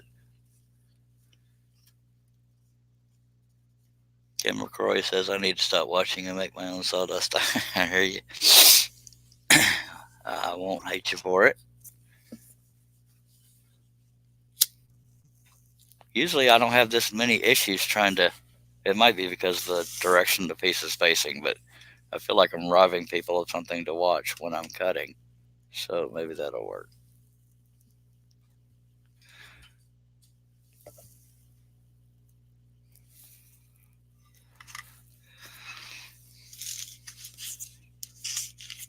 But probably after these 2 cuts here, I will probably start putting Sharpie dots on the pilot holes so that when I have trouble finding the pilot hole by feel, I can look underneath with a light and just go for the Sharpie mark. Charles Thomas says, I am learning to spiral cut from you. Thanks. I appreciate it, Charles. If you have any questions regarding spiral, feel free to ask. I mean, if I can't answer it, I'll send you to somebody that can, but I will do my best. And bear with my little breaks. I know it can be frustrating, but I have to do it, or I'll cramp up and get all kinds of crappy. And plus, I'm the only one here, so I have to read the comments and questions.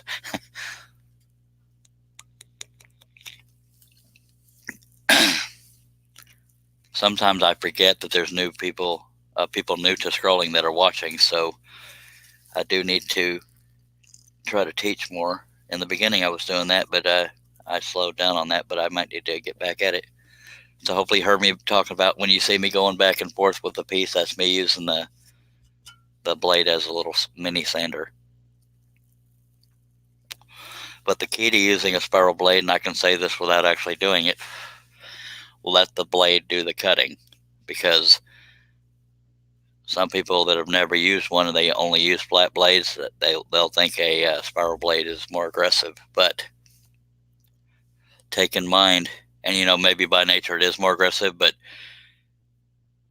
just know that blade cannot cut anywhere that you don't steer it, and it can't cut into the wood any faster than you're feeding it. So if you start to go off the line, you may want to practice with different scribbles or straight lines and this and that, but if you start to go off a line, just get in the habit of going slower. Some people slow the speed of their saw down, but I just move my hand slower. If there's anything I didn't address regarding spirals, let me know, because sometimes I forget that I'm trying to teach as well.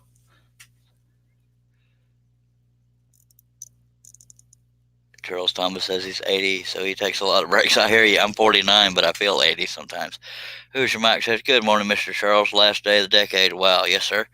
And I can almost guarantee you that I will be scrolling right through midnight, but not on this one live feed. I will probably take a nap in the middle of the day, and then I will come back, and I will probably make it a point to scroll right through midnight. And I'll stop at midnight to count it down with everybody, and you'll probably just get a kiss sound effect from me and a bunch of golly gee whizzes, and then we'll get back on it. But I guarantee you, barring something out of my control, I will have a second live feed that will go through midnight. I will make it go through midnight, even if I have to juggle and sing backwards. That makes all kinds of sense. Ken McCrory says, spirals are what I learned with. I can't cut with straight blades. I cannot either. Charles Thomas, if you haven't already, I hope you'll subscribe and click on the bell to be notified when I have live feeds or project videos. But anybody that wants some entertainment, if nothing else, I did have a show where I tried flat blades for the first time, or flat blades, straight blades, whatever the heck you call them, and that was a hoot. So, yeah, let me take a couple drags off my stogie, and then I will get back going.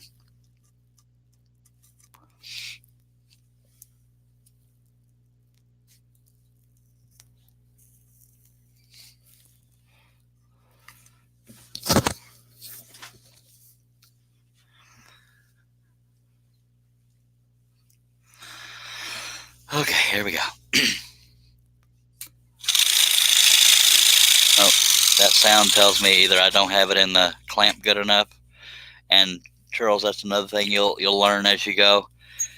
It can also depend on your saw, but you'll hear certain sounds that are different from what you're used to, and it usually means, you'll learn after a while what it means when you hear those sounds. But that told me that either my tension had loosened or it wasn't in the clamp good. So if it makes that sound again, I just re-put it in the clamp. So making that sound again, I'll know I need to adjust the tension. Yep. It loosened up on me. I don't know why, but it did. Yeah, it loosened up quite a bit, by golly. Not cool. All right. Mr. Tim Carp just started trying spiral blades since watching your live feeds. Hard to get used to after straight blades. I can imagine. I can't use a straight blade to save my life. I wish I could, because I could do so much more diverse cuttings, but I always cut large pieces and detail pieces because I can cut in any direction with a spiral. That's why I started using them. And that was my logic for going to spirals right off the bat. But I wish I could use flat blades just to be that much more diverse. And another thing to take in mind, Chuck, or Charles, is that, or anybody listening that's a beginner, spiral blades will break quicker than a flat blade will, because they flex in all directions, because you can cut in all directions, but a flat blade only, flexes certain directions depending on how you're turning and stuff like that. But I'm not the authority on flat blades. I don't know, are they referred to as flat blades or straight blades or both? I don't remember now. Okay.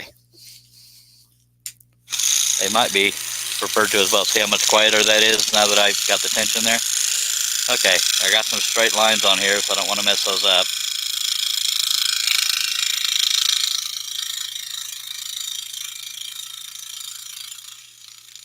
I'm keeping my hands on the table,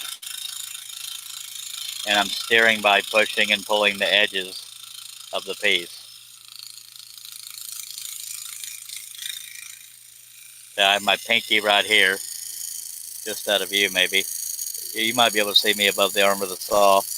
My pinky is in this little nook, my other hand's right here on the top. I'm on the edge of the piece as well as the table, so I'm using that for stability. A lot of people take down that little hold down foot. They'll take it off of a scroll saw. 9 times out of 10 it gets in the way, but some people use it. But it's in the way if you're trying to bottom feed. And for those that don't know, bottom feeding means you're feeding the blade through the pilot hole from underneath. Top feeding is when you feed it through the top. But on a Hegner, that's pretty hard to do.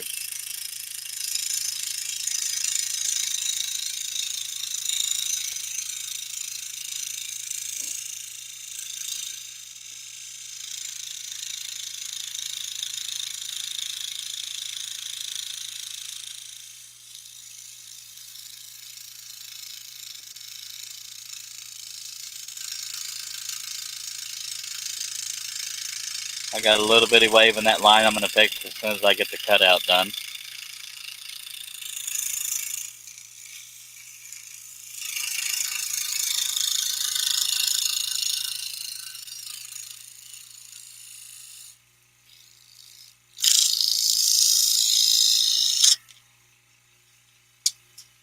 And it's almost impossible to cut yourself on a scroll saw, just for those that have never tried it. It's one of the safest tools in a shop. Very, very kid friendly. I got very little wave in the line right here I wanted to fix.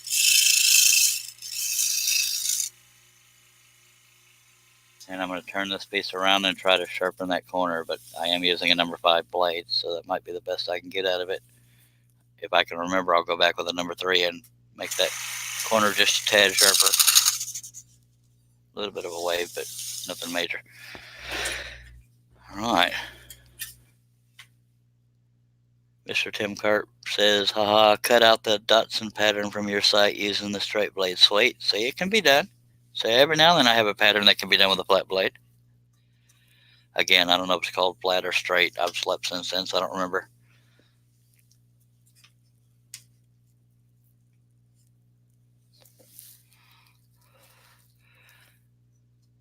The humidity here already has this leg back here flopping, so this piece is slightly cupped, but for the most part flat, so it's going to work.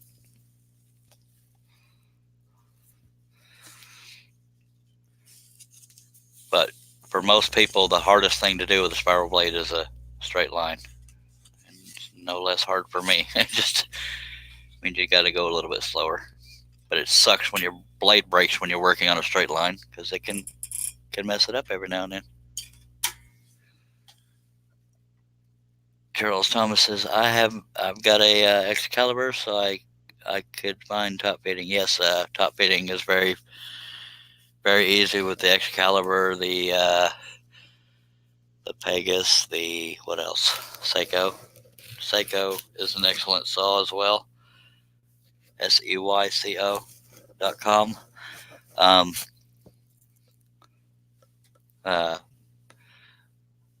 I've only used a DeWalt for about an hour, but I assume that's top fitting friendly too. The only, at least for me, probably the only saw that's not friendly for top fitting would be a Hegner. I mean, it's probably possible because there is, the opening in there and you can reach underneath. But yeah, I've been doing it for so long that I just bottom feed on this saw. But for some reason, using the Seiko, it just felt natural to top feed. Any one of those that have a locking upper arm allow you to top feed. Charles Thomas, if you want to look around on my channel, I have a I have a video called Anatomy of a Scroll Saw, and I'm not saying you don't know what the anatomy of a scroll saw is, but it will say how a Hegner is different from other scroll saws, but it'll also talk about scroll saws in general. But the Hegner doesn't have a locking upper arm. It's connected with a spring and other things. But Anatomy of a Scroll Saw on my channel will give you more specifics of how it differs and how it's the same. Who's your mic? Says, when I used to scroll, I never thought of retensioning the new blade. Good tip. Yeah. Well, it also depends on the saw too, but if I break a blade, at least on my particular saw, I don't know if it's every Hegner, sometimes it will loosen the tension. But if you're changing sizes of blades, like if I go from this number 5 flat-ended spiral to a number 3 flat-ended spiral, I'll have to adjust the tension accordingly because number 3 is more sensitive to tension than the number 5. But that pluck you hear, let me take it out of here and I'll show you. The pluck you hear is a pretty universal regardless of type of blade, I think. I'm almost 100% confident in that, but you're wanting to listen for a certain sound of a pluck right in that range there. So if you got that sound, that's why even seasoned scrollers still pluck the blade, because they're just double checking. There's nothing wrong with being a beginner. We all got to start sometimes. That's why I encourage any and every question. And the community will not make fun of you for having a newbie question, because everybody starts somewhere. And if anybody ever does make fun of you, I promise they'll get attacked. If they do it with malice. Now, I hate it when this happens on a live feed, but nature's calling me, so I have to step away for about 30 seconds, but there's no reason to end the live feed. I'll just give y'all something to look at while I'm responding to nature. If I can get my headphones from being tangled. So that's showing you the piece right side up while I go talk to nature, and I will be right back. And Who's Your Mike says he has an RBI Hawk. I had one for a couple days, but I needed the money, so I sold it. So I don't have any experience on one. But y'all talk amongst yourselves, and if you have any comments or questions, throw them up there, and I'll respond when I get back. I'll be right back.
kind of funny. I got the heater on here in the shop because it's so bloody cold, but I go outside for nature, and it's actually quite pleasant outside, but it was right at freezing when I started the live feed.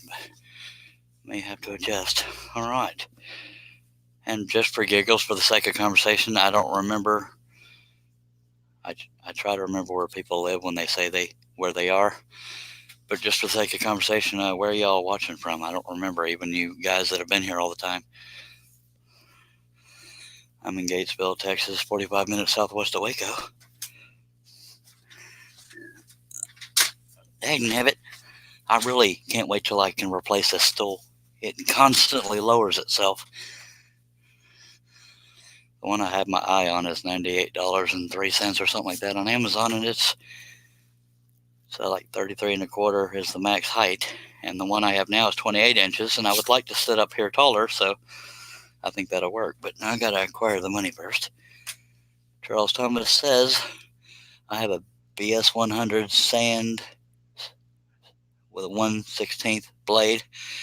I cut major parts of an item, then switched to my scroll saw. Cool.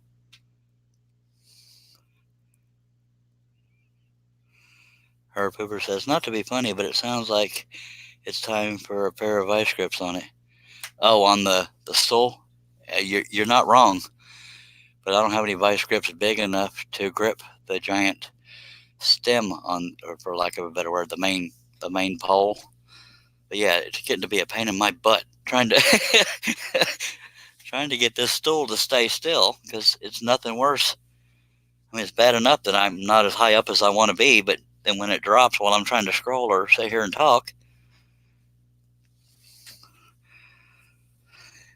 but it costs $98.03, and I'm $98.03 short, so it's just going to have to wait. And some people stand up to scroll. There's no way in heck I could do that. Let me look at the stem of this thing and verify that it's too wide. Yeah, that's definitely too wide for me to use vice grips. And I'd like to do something, because it's a pain in my rear. Not literally, but you know what I mean.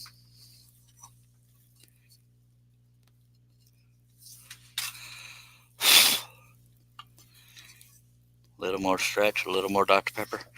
By the way, Charles Thomas, that's kind of a regular thing with me. I'm a Dr. Pepper-holic, so I got to take a swig every now and then. By God.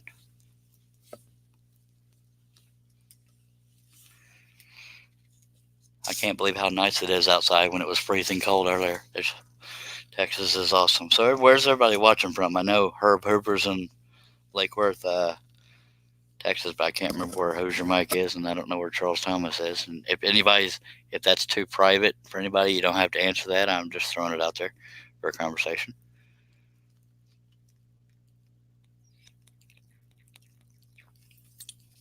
And I apologize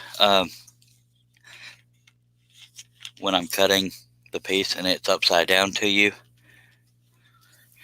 I apologize for that. But I've talked about visual comfort, but also trying to give you an example. Let me back up the camera a little bit. Even though this blade is never going to be any further away from me, and I'm like right here within 2 feet of the blade, I have all this area right here between me and that cut, so it feels closer when I gotta move it around. It feels closer to me, although that blade's the same distance from me. There's not a piece over here overhanging, so it feels closer to me. So it's a visual comfort thing, literally, when I unfortunately have to turn it upside down to the viewer, because that's the only place I can put the camera. I can't reach to the other side of the table. So yeah, that's why you will see me occasionally cutting it upside down in y'all's view, and I apologize for that, but I think you understand. Oh, that's a good balance right there. James Benjamin is in Colorado Springs. Charles Thomas is in Southern Illinois. Hoosier Mike's in Indianapolis, Indiana. Herb Pooper says his chair does that too. Yeah, I wish I had a pair of vice grips big enough to hold this stupid thing in place, because I don't know how long it'll be before I can afford to replace it. But yeah, I am in Gatesville, Texas, 45 minutes southwest of Waco. It's considered Central Texas, but I'm about an hour and a half from Austin, about 2 hours from Fort Worth, about an hour and a half from Dallas. And yes, I'm still stretching my back, and y'all can't see it, but I'm constantly wriggling my back off camera just to try to keep it loose. Kenny Booth is watching from Pensacola, Florida. We got a good variety of folks here. Occasionally we get UK viewers, and one of my first couple live feeds, we had some Brazilians watching. That's kind of cool. We may often have people overseas watching, but they can't speak English and they're just watching, so they aren't able to comment, and that's unfortunate. But yeah, it's awesome to see the variety of sorry, stretching my face. It's cool to see the variety of locations people are watching from. And I will warn you, Charles Thomas, these live feeds, if you have a sense of humor, these live feeds can be addicting, because I have fun doing them, and then you'll see after a while you'll start, I keep saying Charles Thomas because he's relatively new, but anybody watching, I believe Kenny Booth, I'm not sure if you've been here before today. If you have, I apologize, but these live feeds can be fun because I banter back and forth with anybody that might be on the feed with me and people here in the chat. So it can be entertaining. If you have a sense of humor, it definitely helps, because I'm definitely not mature the whole time. But let me get going here.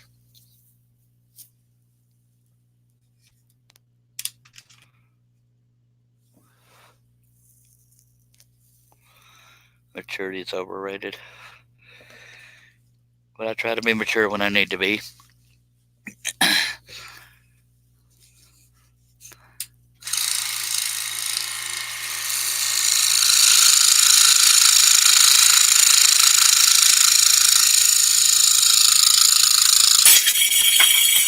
And that's what it sounds like when the blade breaks. I always say blade breaks. Why did that happen? I don't know. Because it just wanted to. It was going to conveniently. We can't have normalcy. It has to freak out. There was no reason for that to break because I was going slow. Apparently, it just wanted to break. And if you jumped, you got to take a drink, regardless of the beverage. Now we've got to increase the tension.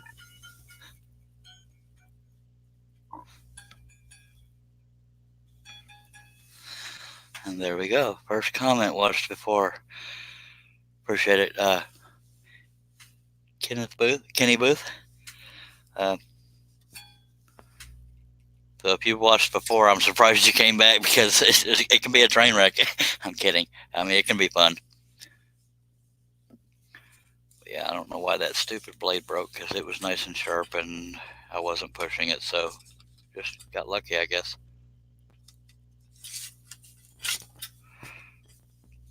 But I appreciate all y'all being here, whether you've been here 20 times or first time commenter, or first time watcher, or first time anything.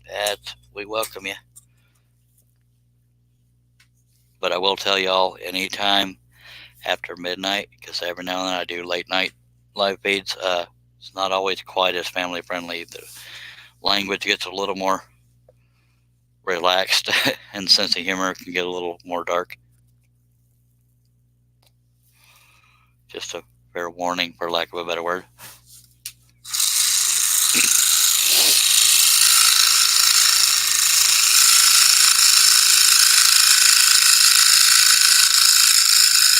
I try to be family friendly, but occasionally it doesn't stay that way. It's not pure gutter, but yeah.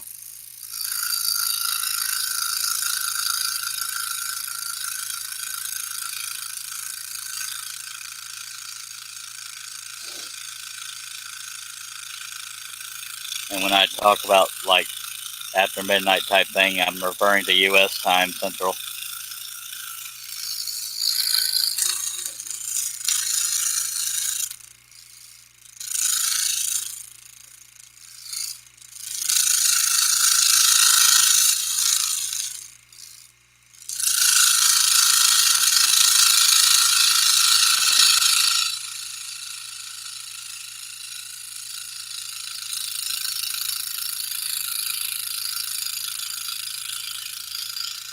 And I always cut to the waist side of a line. And if it's a single line cut, I try to go right down the middle of it, but I don't always do a good job of it. But there are some cuts I need to do with a number 3 blade because they're just too narrow.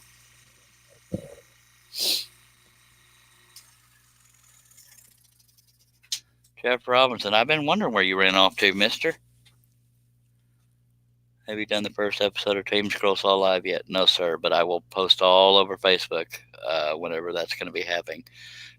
Team Scroll Saw is what Jeff Robinson is talking about. Me, Jamie Page, Dale Kirkwood, Julian Martinez, and Wesley Balco will be doing a Saturday show.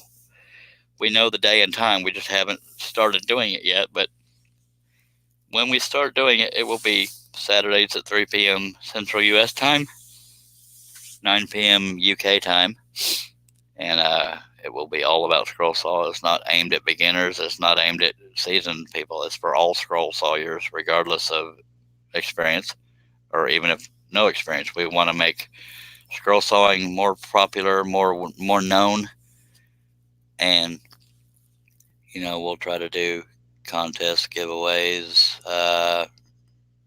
show and tell, having guests on occasionally. We want to be the next big thing when it comes to, and it's not about us, it's about the community.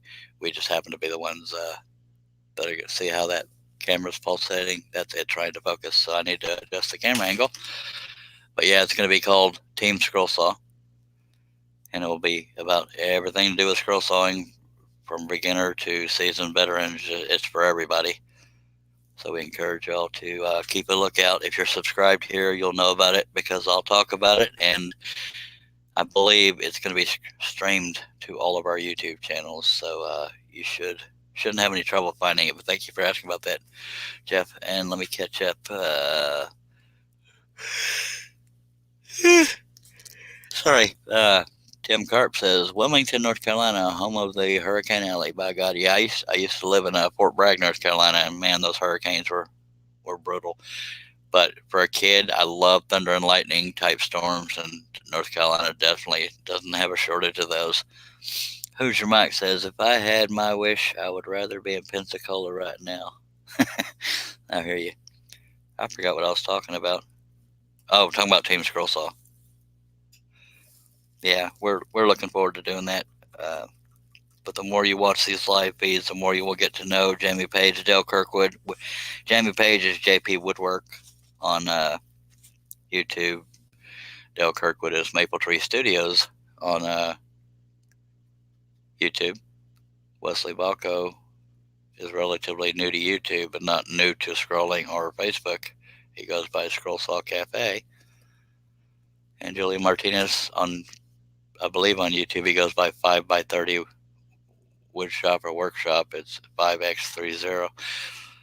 So there's that. And usually on weekends is the best time to catch all of us. But yeah, we'll keep y'all posted on when the show will start. We're still trying to get together to iron out the details, but we got a few different time zones going on. Two of the guys are in the UK, one's in Baltimore, and I'm in Texas.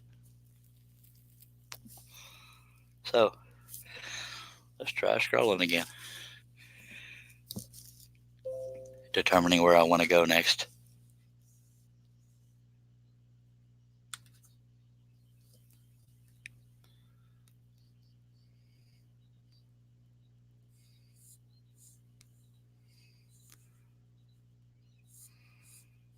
Sorry, my computer's locking up here. Okay. I'm going to go ahead and do the areas above these little doors. I definitely need to bounce back and forth between number 5s and number 3s, but I'm going to try to find the number 5 areas first so I don't have to keep jumping back and forth. I can do as many number 5 blade areas and then move over to number 3 and do all those. So it's going to be a little bit of everything. Kenny Booth says 52% and sunny. You must mean degrees. But yeah, 52 degrees and sunny. Why am I inside? Yeah, Kenny, that's funny because this morning I was looking all over for a dang heater because I was freezing my butt off. It was 33 degrees outside, and according to my computer, it's only 48 degrees outside, but it feels very nice outside to me because I'm not a fan of cold. But I guess if it's not windy, it doesn't feel that cold when it's 40. Anyway, let's get going.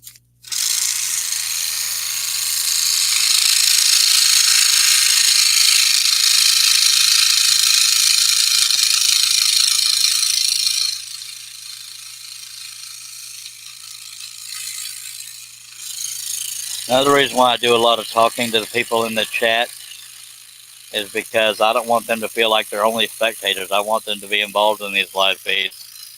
And I feel like I've just succeeded at doing that. I don't pretend to be interested in y'all. I actually am. These live feeds will be a lot more boring for me if y'all weren't there, and it helps motivate me, and it makes me look forward to being out here.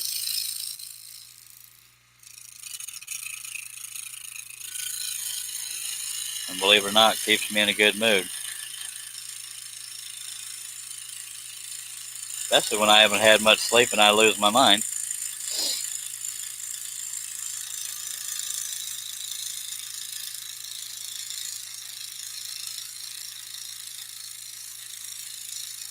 And some people will tell you that I cut slower than most scrollers, and that might be the case, but I just try to be careful. It doesn't have to be a race. Unless you have a deadline, just take your time. Even then, you get better results if you take your time. At least that's the case for me. Mr. John Nave is back. Hello, sir. He says hello, everybody. He's watching over on Facebook. For anybody watching on Facebook, you won't see the YouTube comments, and YouTube people won't see the Facebook comments. That's why I read them out loud. I feel like I got to do something better with that stupid camera. I don't want to cheat anybody of a good view. But also, let me test that right quick, because sometimes this little knob right here will block where the blade's going in and out, so you can sort of see it. Okay, so I'll try that camera angle so you have more to look at up close. I can't pull it further back or it will pulsate the camera. I always start with the face of anything that has a face. This is the closest thing to a face. Other than that, there's really no rhyme or reason for the order I go on things. But if it has a face, I start with the face and the eyes, if it has eyes.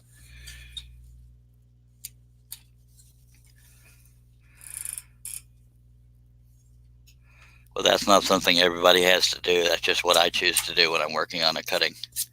You can cut in any order you want to, by golly.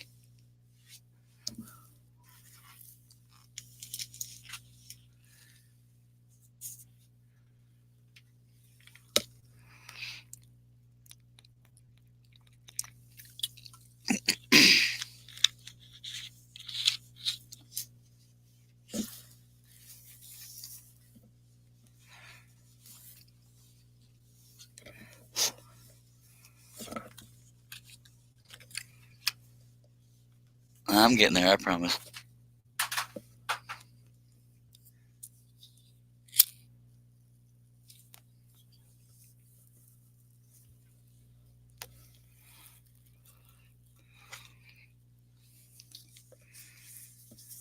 I am still trying to get better internet providers so that when people are inside playing video games, I don't have issues with clarity and pixelization and all that crap. But yeah.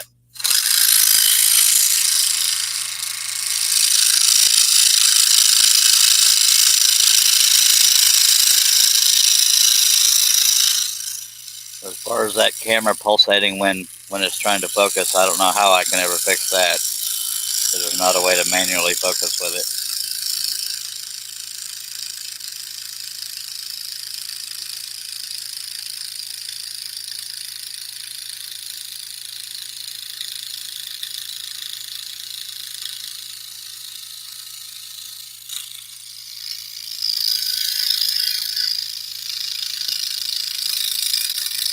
There are a whole lot of straight lines on this piece, so it's definitely going to be a challenge.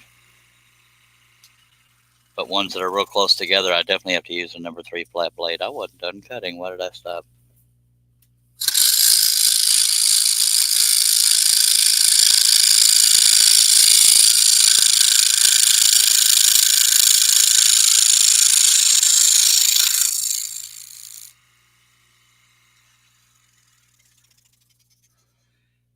Mimi Lord is back. She said, "Hey Charles, thanks for making my lunchtime fun. Otherwise, I sit in my car asleep after I finish my lunch." Well, I appreciate you being here, Mimi, and I'm glad I could make it fun for you. Sometimes the fun is unintentional, but most of the time it's intentional. I'm trying to determine where I want to cut next because I still have a number 5 loaded.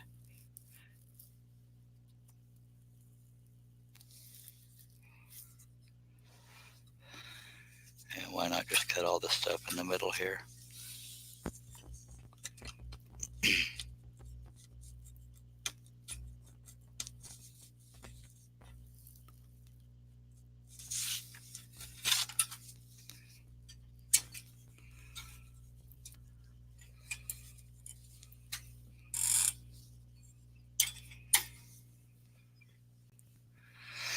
Kenny Booth says I should read before I post. I meant spiral blades. Oh, I didn't even see your other post. I'm sorry. He says, watching you use the scroll blades, which he means spiral blades, watching you use the spiral blades make it look easy. Has it always been natural for you? Sadly, it's been so long since I started using them. I started back in 1997, but I don't want to say it's always been easy for me because everybody has to get used to them. I didn't have to switch from flat blades to spiral. So it wasn't a learning curve for me regarding that, but once I got the hang of it, it was easy. And I'm sorry to give you such a generic answer, but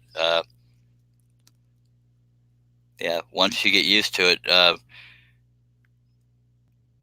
it'll be easy as heck for you. But then again, me trying to use a flat blade is horrendously laughable. There is a video on my channel that says trying a flat blade for the first time, and a lot of people refer to that because it was very funny to watch. And I haven't gone back to it because, yeah, okay.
Mimi Lord said, better than my real job, but it's quiet today. Only 5 kiddos in my room, so hoping it is an early day. I'm guessing you're either a babysitter or daycare or some kind of something, or a teacher. You probably told me before, but I've slept since then.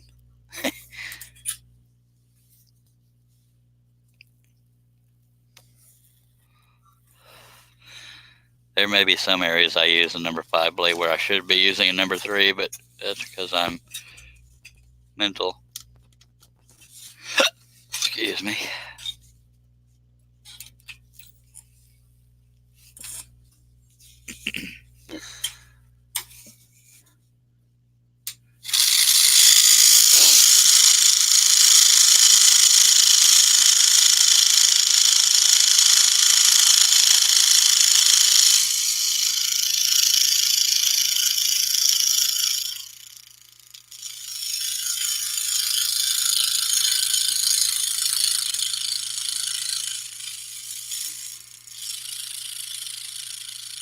If anybody sees me doing something a certain way and doesn't understand why I'm doing it that way, feel free to ask me. I'll answer any questions y'all have.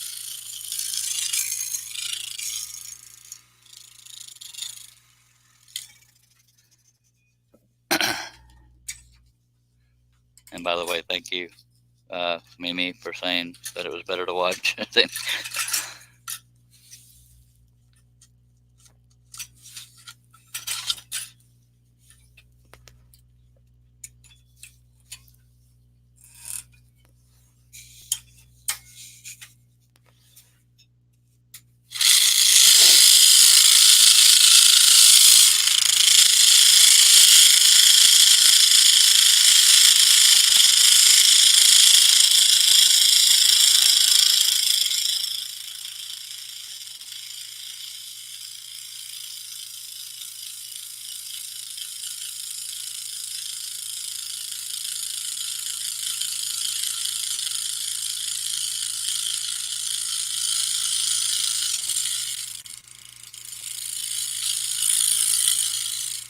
And going back to how safe a squirrel saw is, and then when I do this, I don't do it to be funny, so I don't recommend doing it just for the sake of doing it. But a spiral blade, in some ways, is safer for children than a flat blade, because you can sit here, listen when I'm doing this. You'll hear me plucking the blade. That doesn't make sense to do it just to do it, but you have to be trying to hurt yourself with a scroll saw. But that being said, the teeth are on all sides on a spiral, but on a flat blade, they're all in the front. So you can cut yourself, in my opinion, easier with a flat blade than a spiral blade. But the reason why I was plucking that blade is to show just how safe it is. You have to be trying. And the only reason I'm going to show you again is so you can, number one, hear it, and then I'll show you my fingertip, and you'll see that I'm not cut or bleeding. So I'm going to try to make it where you can hear this. I was plucking that unusually hard, but that's the finger I use, and you'll see that there's no damage to it. And that's a relatively sharp blade still. So again, I don't recommend doing it for the sake of doing it, but it's a very safe tool. You would have to be feeding your finger into that blade to hurt yourself. Mimi Lord says, toddler teacher, did you always like to draw, or is it something you just picked up? Yes, actually, I was drawing most of my life before I discovered a scroll saw in 1997. I was 27 years old before I even started scrolling, and I'm 49 now. But thank you for the question. John Nave says, have you seen the video where Charles is laughing so hard that he's in tears? Hands down, I'm in tears because I laugh so hard just watching it. Oh, and it's funny because I seem to laugh harder than anybody else, and I think, it had happened earlier on this feed, John. I was by myself. Well, when I say by myself, I'm referring to nobody else on the camera or panel. I'm going to go ahead and anybody that doesn't like cussing, don't listen for the next 30 seconds or so, because I don't make it a habit, but it explains the story for those that weren't here. And I again apologize for cussing, but it just makes it easier to tell the story. I was sitting here answering a question from Mac Pierce. I'm trying to remember, I don't even remember what he was asking, but right in the middle of me giving a normal, mature answer, I got a notification on my computer, and I thought my computer internet had dropped. So right in the middle of me answering his question, I said, you got to be shitting me. And because, and forgive me for cussing, but because I thought I had lost the connection, that's why I went straight from answering his question to just randomly cussing. And I got to thinking how it would look to a viewer, because when I took away that notification, the live feed was still going. And I was embarrassed by the fact that I had just cussed so freely. And it cracked me. I don't know, I guess you had to be there, but it was about an hour into the show. If anybody wants to go back and watch it after the live feed is over. But yeah, I'm sorry. It was another one of those tears-inducing laughing, and I was by myself. Nobody here to share it with us except for the chat. But again, I apologize for cussing if it bothers anybody.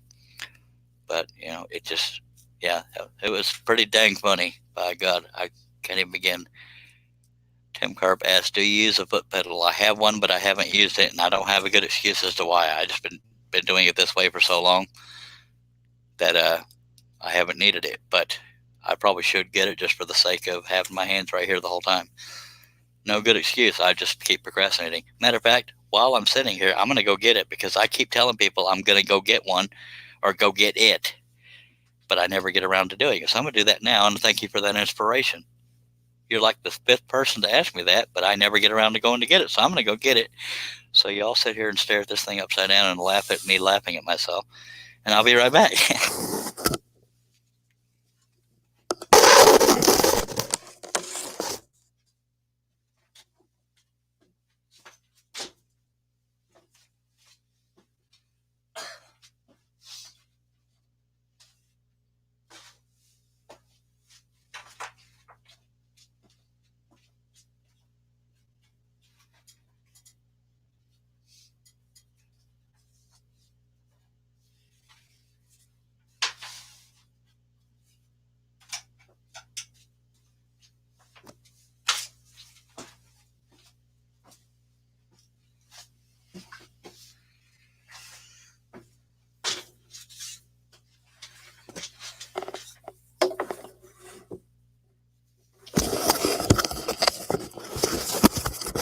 For those that don't know, I'm going to explain about a foot switch because not everybody knows about them. So let me pull the camera back a little bit. And of course, it's not going to cooperate. Dag blabbit. That's me trying not to cuss.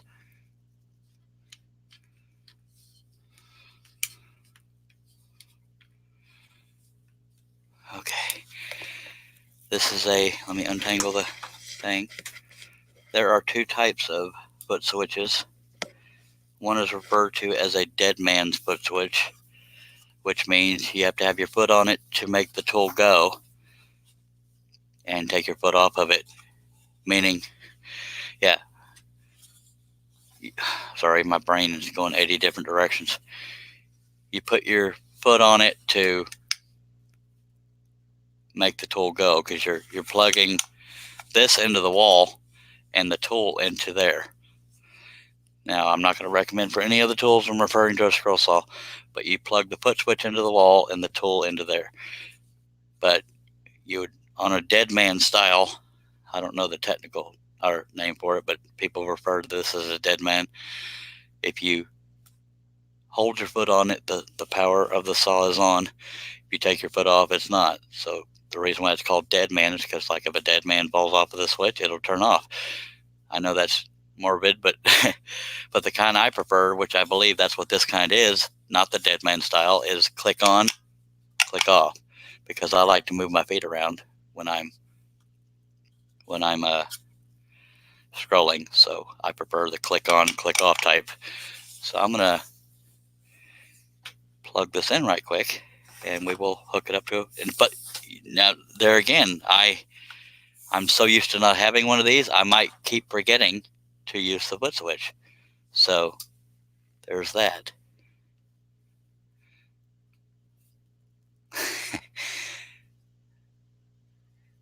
Mimi Lord says, John Nave, yes, it is very funny. Watched it several times. I still laugh when I watch it. Anybody that doesn't know what we're talking about, go to the group on Facebook called Team Scroll Saw. Team Scroll Saw is all one word, by the way. If you're on Facebook, go to the group called Team Scroll Saw. And there's a video in there of me, Jamie Page, and Wesley Balco on another guy's show. And okay, I probably should explain it a little bit. The guy has a habit of showing like pictures of him in a magazine, a scroll saw magazine. He'll hold them up to the camera and stuff. And for some people, that's kind of awkward, at least in my opinion. But anyway, Jamie Page, and in this video, he's in the upper right-hand corner. I'm in the lower right-hand corner. Wesley Balco's in the lower left-hand corner. But when the host of the show starts showing these pictures on the camera, Jamie Page exaggerates how interested he is in what the guy's showing. So his way of doing that was to go, oh yeah. And that tickled me because I knew he was faking how interested he was. But all due respect to the host had no clue. That is part of what made it funny, is that the host had no clue that he was faking how interested he was. So that got me started giggling. And every time Jamie would do the "oh yeah" thing, I'd lose my butt. That's me trying not to cuss. I would crack up to the point of crying. And the harder I tried not to laugh, the harder I would laugh. And he eventually does it, and I almost cuss, and I slap the microphone away, and I'm still crying and laughing. So that's what the video's about. So go to the group on Facebook called Team Scrollsaw, and you'll see that video. Someday it'll be on YouTube, but right now it's not.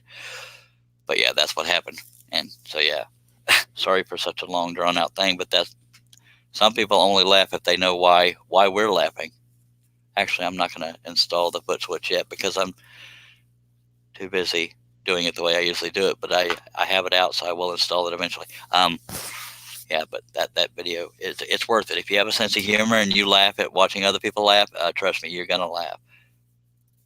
And Mimi, you missed it earlier. I did a whole giggle fit all by myself. And yes, Mac Pierce says it's actually funnier when he tries not to cuss, but some of the words he uses, absolutely. Amy Lord said, that's the type I want, but I have the dead man type. Sometimes I forget and put my foot on it, and it scares the heck out of me. I imagine. Yeah, I don't even know where to find them, because I just ended up with this one at some point. I think, don't quote me on this, but I think the Seiko comes with a foot switch, because I have two foot switches. This is, I believe, a click on, click off. But I'm so used to not using one that I'm afraid if I try to use one during this live feed, it'll just get me all kinds of backwards. So forgive me for not doing that, but someday I will. So yeah, that's what got me cracking up on that one video. And if you want to see that, stupid ass, sorry. There I go again. Sorry. Oh God, no, don't start laughing. By the way, when I feel it coming on, you'll hear me going, oh God, please, oh God, no. That's me trying to avoid losing my crap again.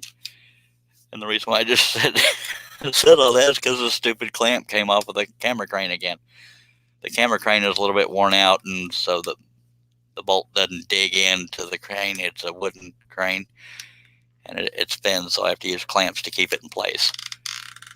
And sometimes I'm not strong enough to get it to hold. And when I adjust it after clamping it in place, it sometimes pops the clamp loose, which it might do again, but this time I'm watching for it. Yes, it's going to do it again. Why don't I get the thing in place and then clamp it? Sorry for cussing again. Okay, I'm going to try not to lose it here. Okay. Where are we at? Get in the right spot. Right about there. Clamp it in place.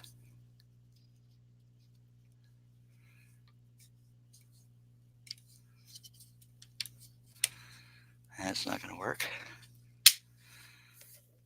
I love technology.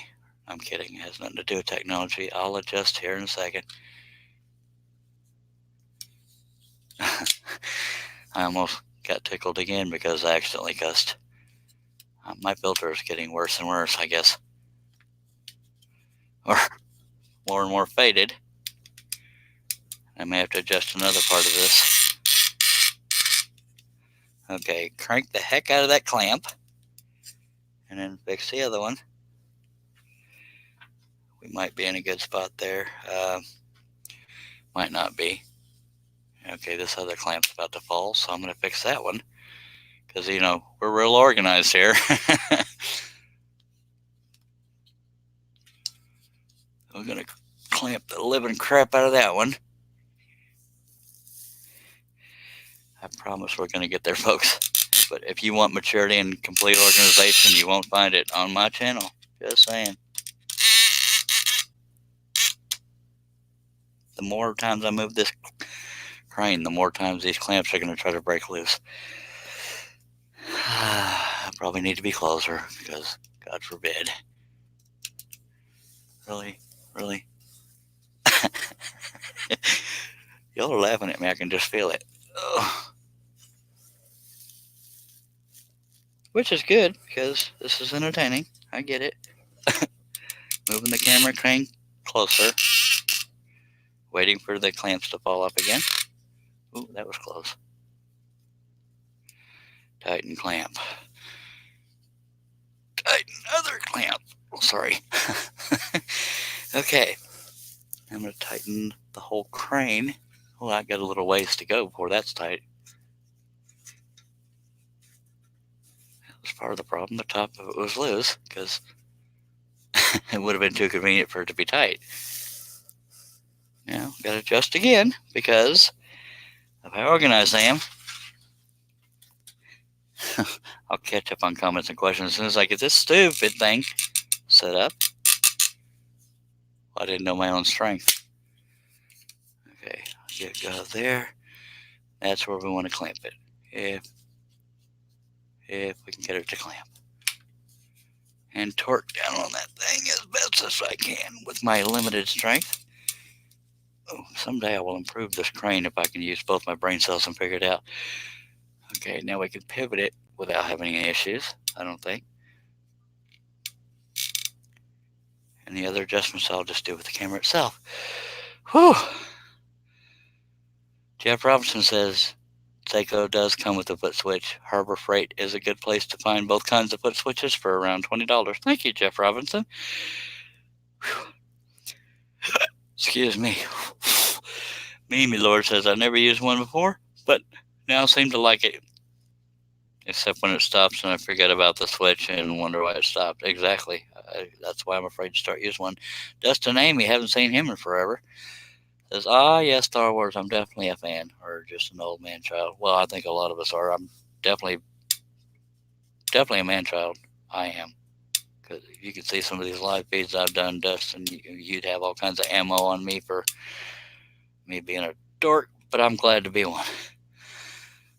Okay, while I'm sitting here, I'm going to because every time I do a live stream, yes, you are. I love you too, Dustin. Every time I do one of these live feeds, YouTube will hold it for review while it's still going instead of monetizing it. I mean, I'm not here for the money, but it helps. But no, they haven't done it yet.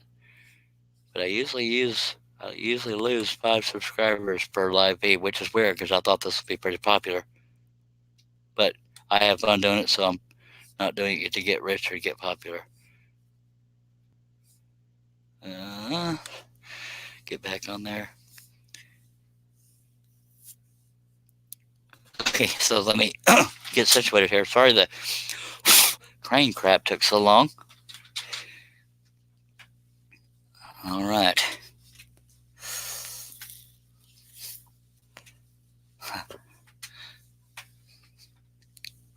I think it's cool that we're averaging 19-20 viewers during this. Must be because it's New Year's Eve. Last New Year's Eve I had a house fire, so I'm hoping not to repeat that trend. But I have the shop window open, so I should be able to smell it if it starts to burn, but that would really suck. I mean, if we had another fire on New Year's Eve, I would know there's some kind of bad karma, mojo, juju, whatever you call it. Because that would be, it would no longer, that wouldn't be a coincidence. That would be, okay, somebody's out for me. And I'm missing some comments here. Mac Pierce doesn't love me anymore. He's going to run off. He said, I need to get going. Have a great day, everyone. Appreciate you being here, Mac. I will be here later. Tim Carp says I have to run also for fixed lunch for the warden. She's working at home. We'll catch up later. Thanks, Charles. And thank you, Tim and Mac, for both being here. Apparently, I missed your comments earlier. I apologize for that. Y'all probably already gone. Okay, so let's get back on this. I should be using a number 3 blade on this, but I'm stubborn, so I'm not going to.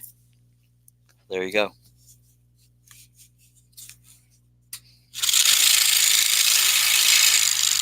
We got that weird vibration again, so somehow the tension listened because that would have been too convenient to stay where it was. You can appreciate my positive attitude, I'm sure.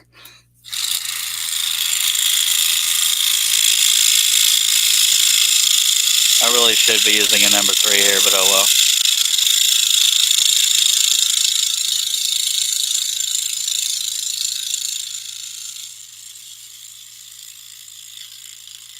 I still could, but I'm being stubborn and sticking with the number 5. But as soon as I break a little piece off, I'll say, see, y'all should have made me go to number 3. So that's why I'm going so slow, trying to be careful. Really testing my limit there.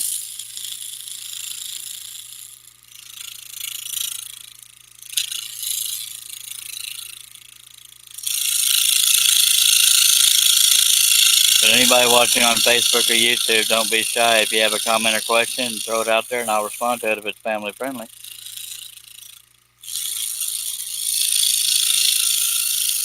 Although I've already cussed twice on this speed, accidentally.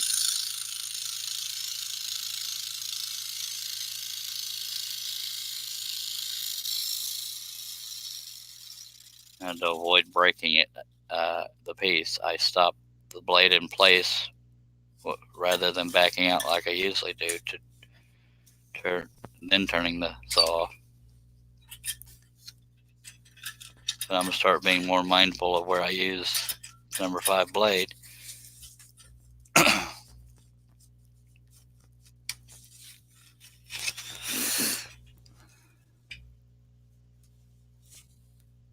Okay, I'm missing a couple comments.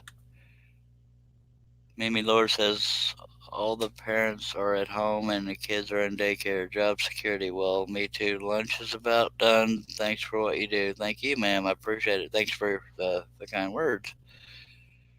John Nave says, thinking I need to upgrade my scroll saw now, only using an entry-level Porter cable one right now. Yeah, if you can afford it, sir, I'd go for it. Seiko or Hagner. Hagner is a high-end saw, but Seiko, Pegas.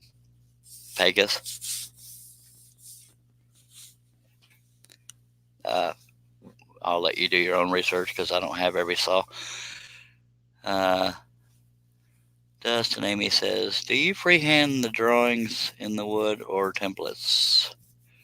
I know how good you are as I've known you for like 100 years, but I'm just curious what I do. Dustin, is I print out pictures on now to make the patterns. I know you're referring to the wood. I'm going to go ahead and go through the whole process though.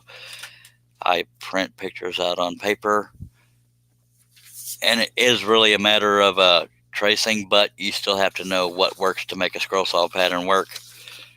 But that's how I do them on paper, but to get them on the wood, I print them out on a bunch of sheets of paper as to whatever size I want to do it at, which in this case is huge.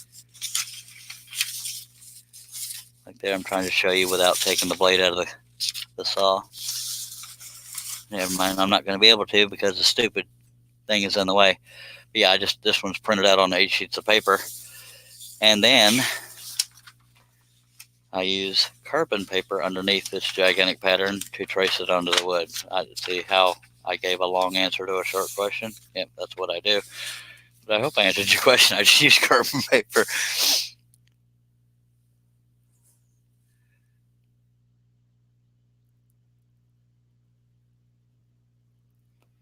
John Nate says the cursing is wonderful. The after effect makes me laugh. Oh, it makes me laugh too, but I try to be somewhat friendly during these things. I don't know why I gave you such a long answer, Dustin, but it's just kind of how I work things lately. Oh, what do I mean lately? Pretty much most of my life. So yeah, I trace it from the gigantic pattern printout to the wood with carbon paper. Yeah, I'm awake, I think. Stretching my face.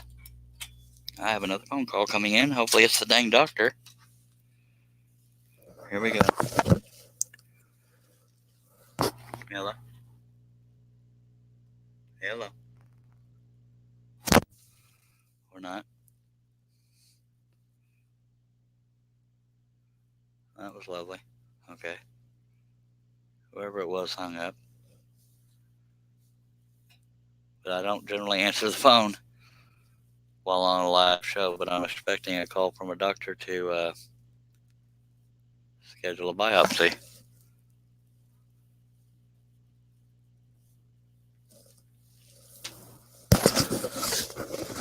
Yeah, I know that's unprofessional, but I have to answer the phone because I need to get a biopsy done, and they haven't called me yet. Insert music now. Like Keystone Cop music. Might be time to take my jacket off again because it's finally feeling good in the shop. I'm so organized, I know.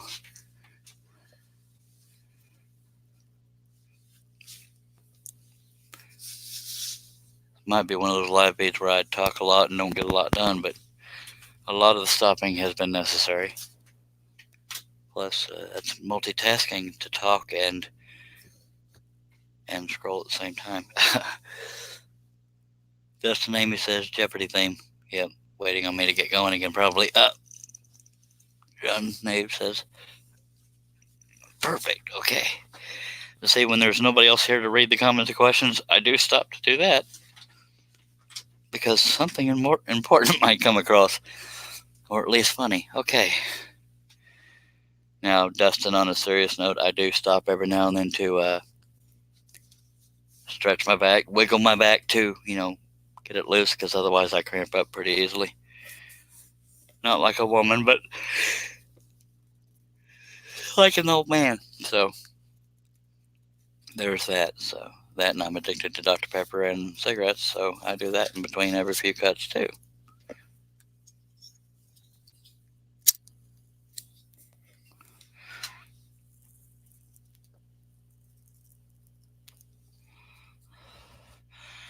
Get a swig of Dr. Pepper, and then we'll be ready to go, by God.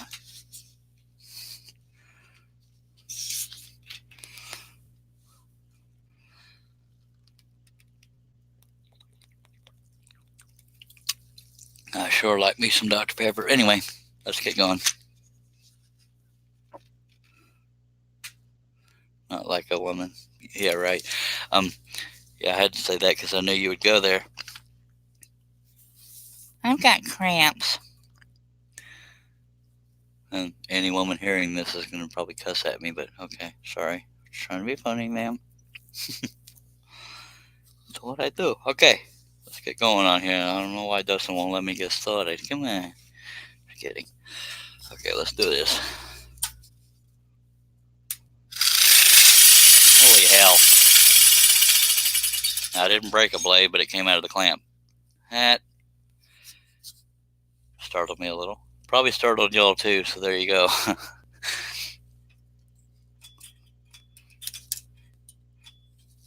guess I had the tension too tight and it freaked out. Okay. It's like, I can't hold it any longer. Nope. That's too tight too. Dag blab it. I gotta reset the tension. I'll start it out very loose and work up to tight. Don't go there. Family friendly show.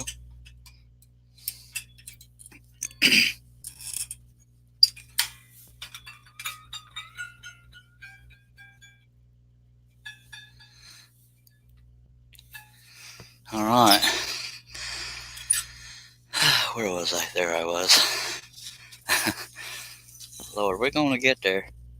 Now, those that weren't listening earlier, I won't be nonstop till midnight tonight, but I will stop probably here somewhat shortly, although I haven't gotten much done because my meds make me tired. But I give you my word, barring something out of my control, I will have another live feed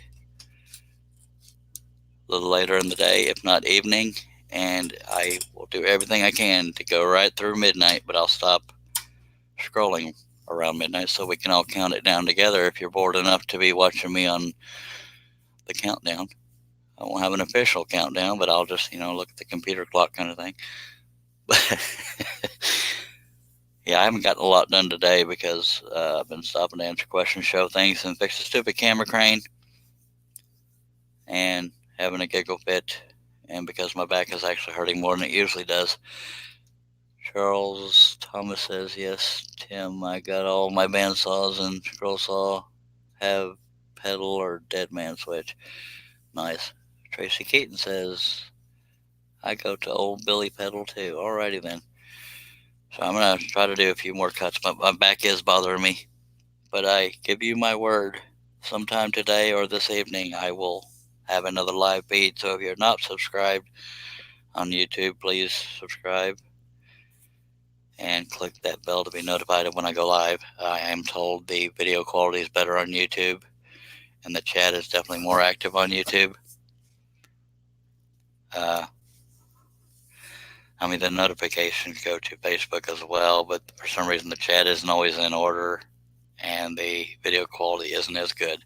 I go by the Charles Deering, all one word, on Facebook, and on YouTube I go by Charles Deering Scroll, but you should be able to find me under Charles Deering. But let me get going here. You're welcome, Tracy. I appreciate that. She says that's a fantastic way to spend the night. Yeah, I'm not one of these people that makes it a point to go out and party and get drunk and this and that on New Year's Eve. I mean, I'm too old for that. Y'all might be laughing if you're older than me, but I'm 49, but yeah, I don't have the energy to do all the, oh yeah, let's party, dude. No, it ain't happening. My extent of partying, Dustin and Amy can relate to. We used to karaoke all night. That was a party. I miss those days, but life got in the way, anxiety and all kinds of crap. But I need to shut up and start scrolling, I'll tell you what. But I will be leaving soon. But I promise you I'll be back unless I get hit by a truck. Wouldn't that be ironic if I got hit by a truck?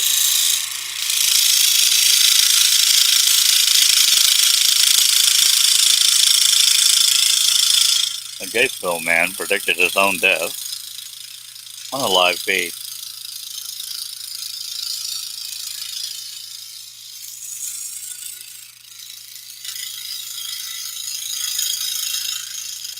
I'm joking about it now, but what if I did die? It's like, man, wow, he totally knew, but he was joking about it. Didn't have a clue he was predicting the future. I need to stop talking about it or I'm going to make it happen. That's not creepy.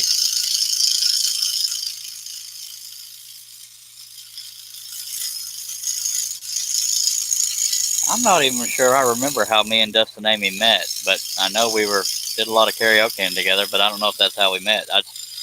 Might have been school. Hell, I don't remember. It's been so long. But yeah, we used to karaoke all the time. Even sang Garth Brooks' The River at our church.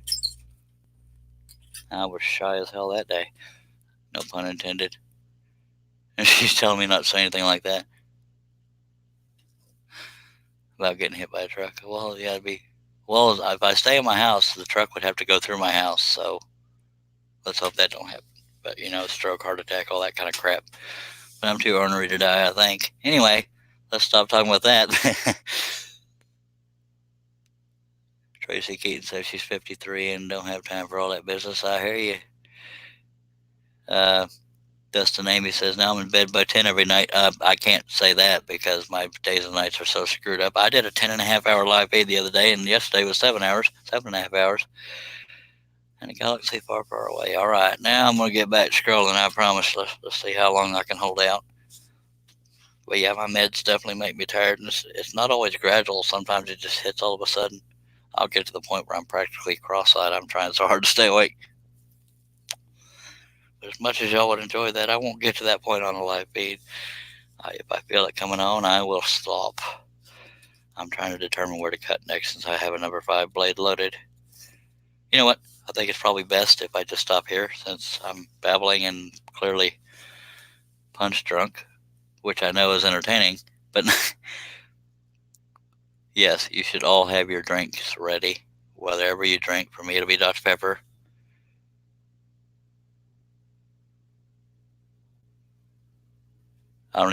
You may have to enlighten me, Dustin, because I don't remember who the mutual friends were. I mean, I know we had mutual friends, but I don't remember which mutual friends met us or got us to meet each other. I don't know how the heck it happened, but if you want to refresh my memory, I'd appreciate it. And I don't know what Tracy Keaton's referring to when she says who did, but I have 14 people watching, so I apologize that I'm ending this, but I promise y'all, barring something out of my control, I will be back later today or this evening, and I will do everything in my power to go through midnight, even if 15-hour live stream that requires that, which it probably won't be, but you never know with me.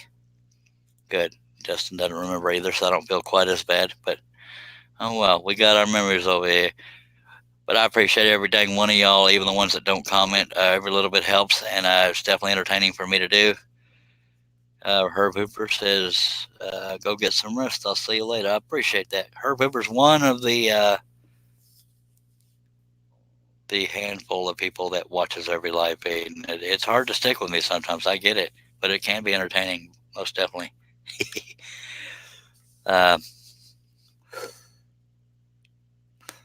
Tracy Keaton says, Charles, you have a great afternoon. I'll see you later, and I appreciate it. Dustin Amy says, message me later. I don't have your number. If I can remember to, Dustin, and really, I have the memory of a milkshake, as much sense as that makes. I appreciate every one of y'all being here, but please make sure you subscribe on YouTube under either Charles Deering Scroll, but you should be able to find me under Charles Deering. Subscribe and hit that bell, and you will not miss a live feed unless you're sleeping. But I will do everything in my power to go right on through midnight, but I'll stop around midnight to do the whole countdown and smoochy face sounds because I'm not going to kiss myself. Well, yeah, I'm probably dorky enough to do that. But anyway, appreciate y'all being here. But above all, y'all got to remember, scroll on, baby.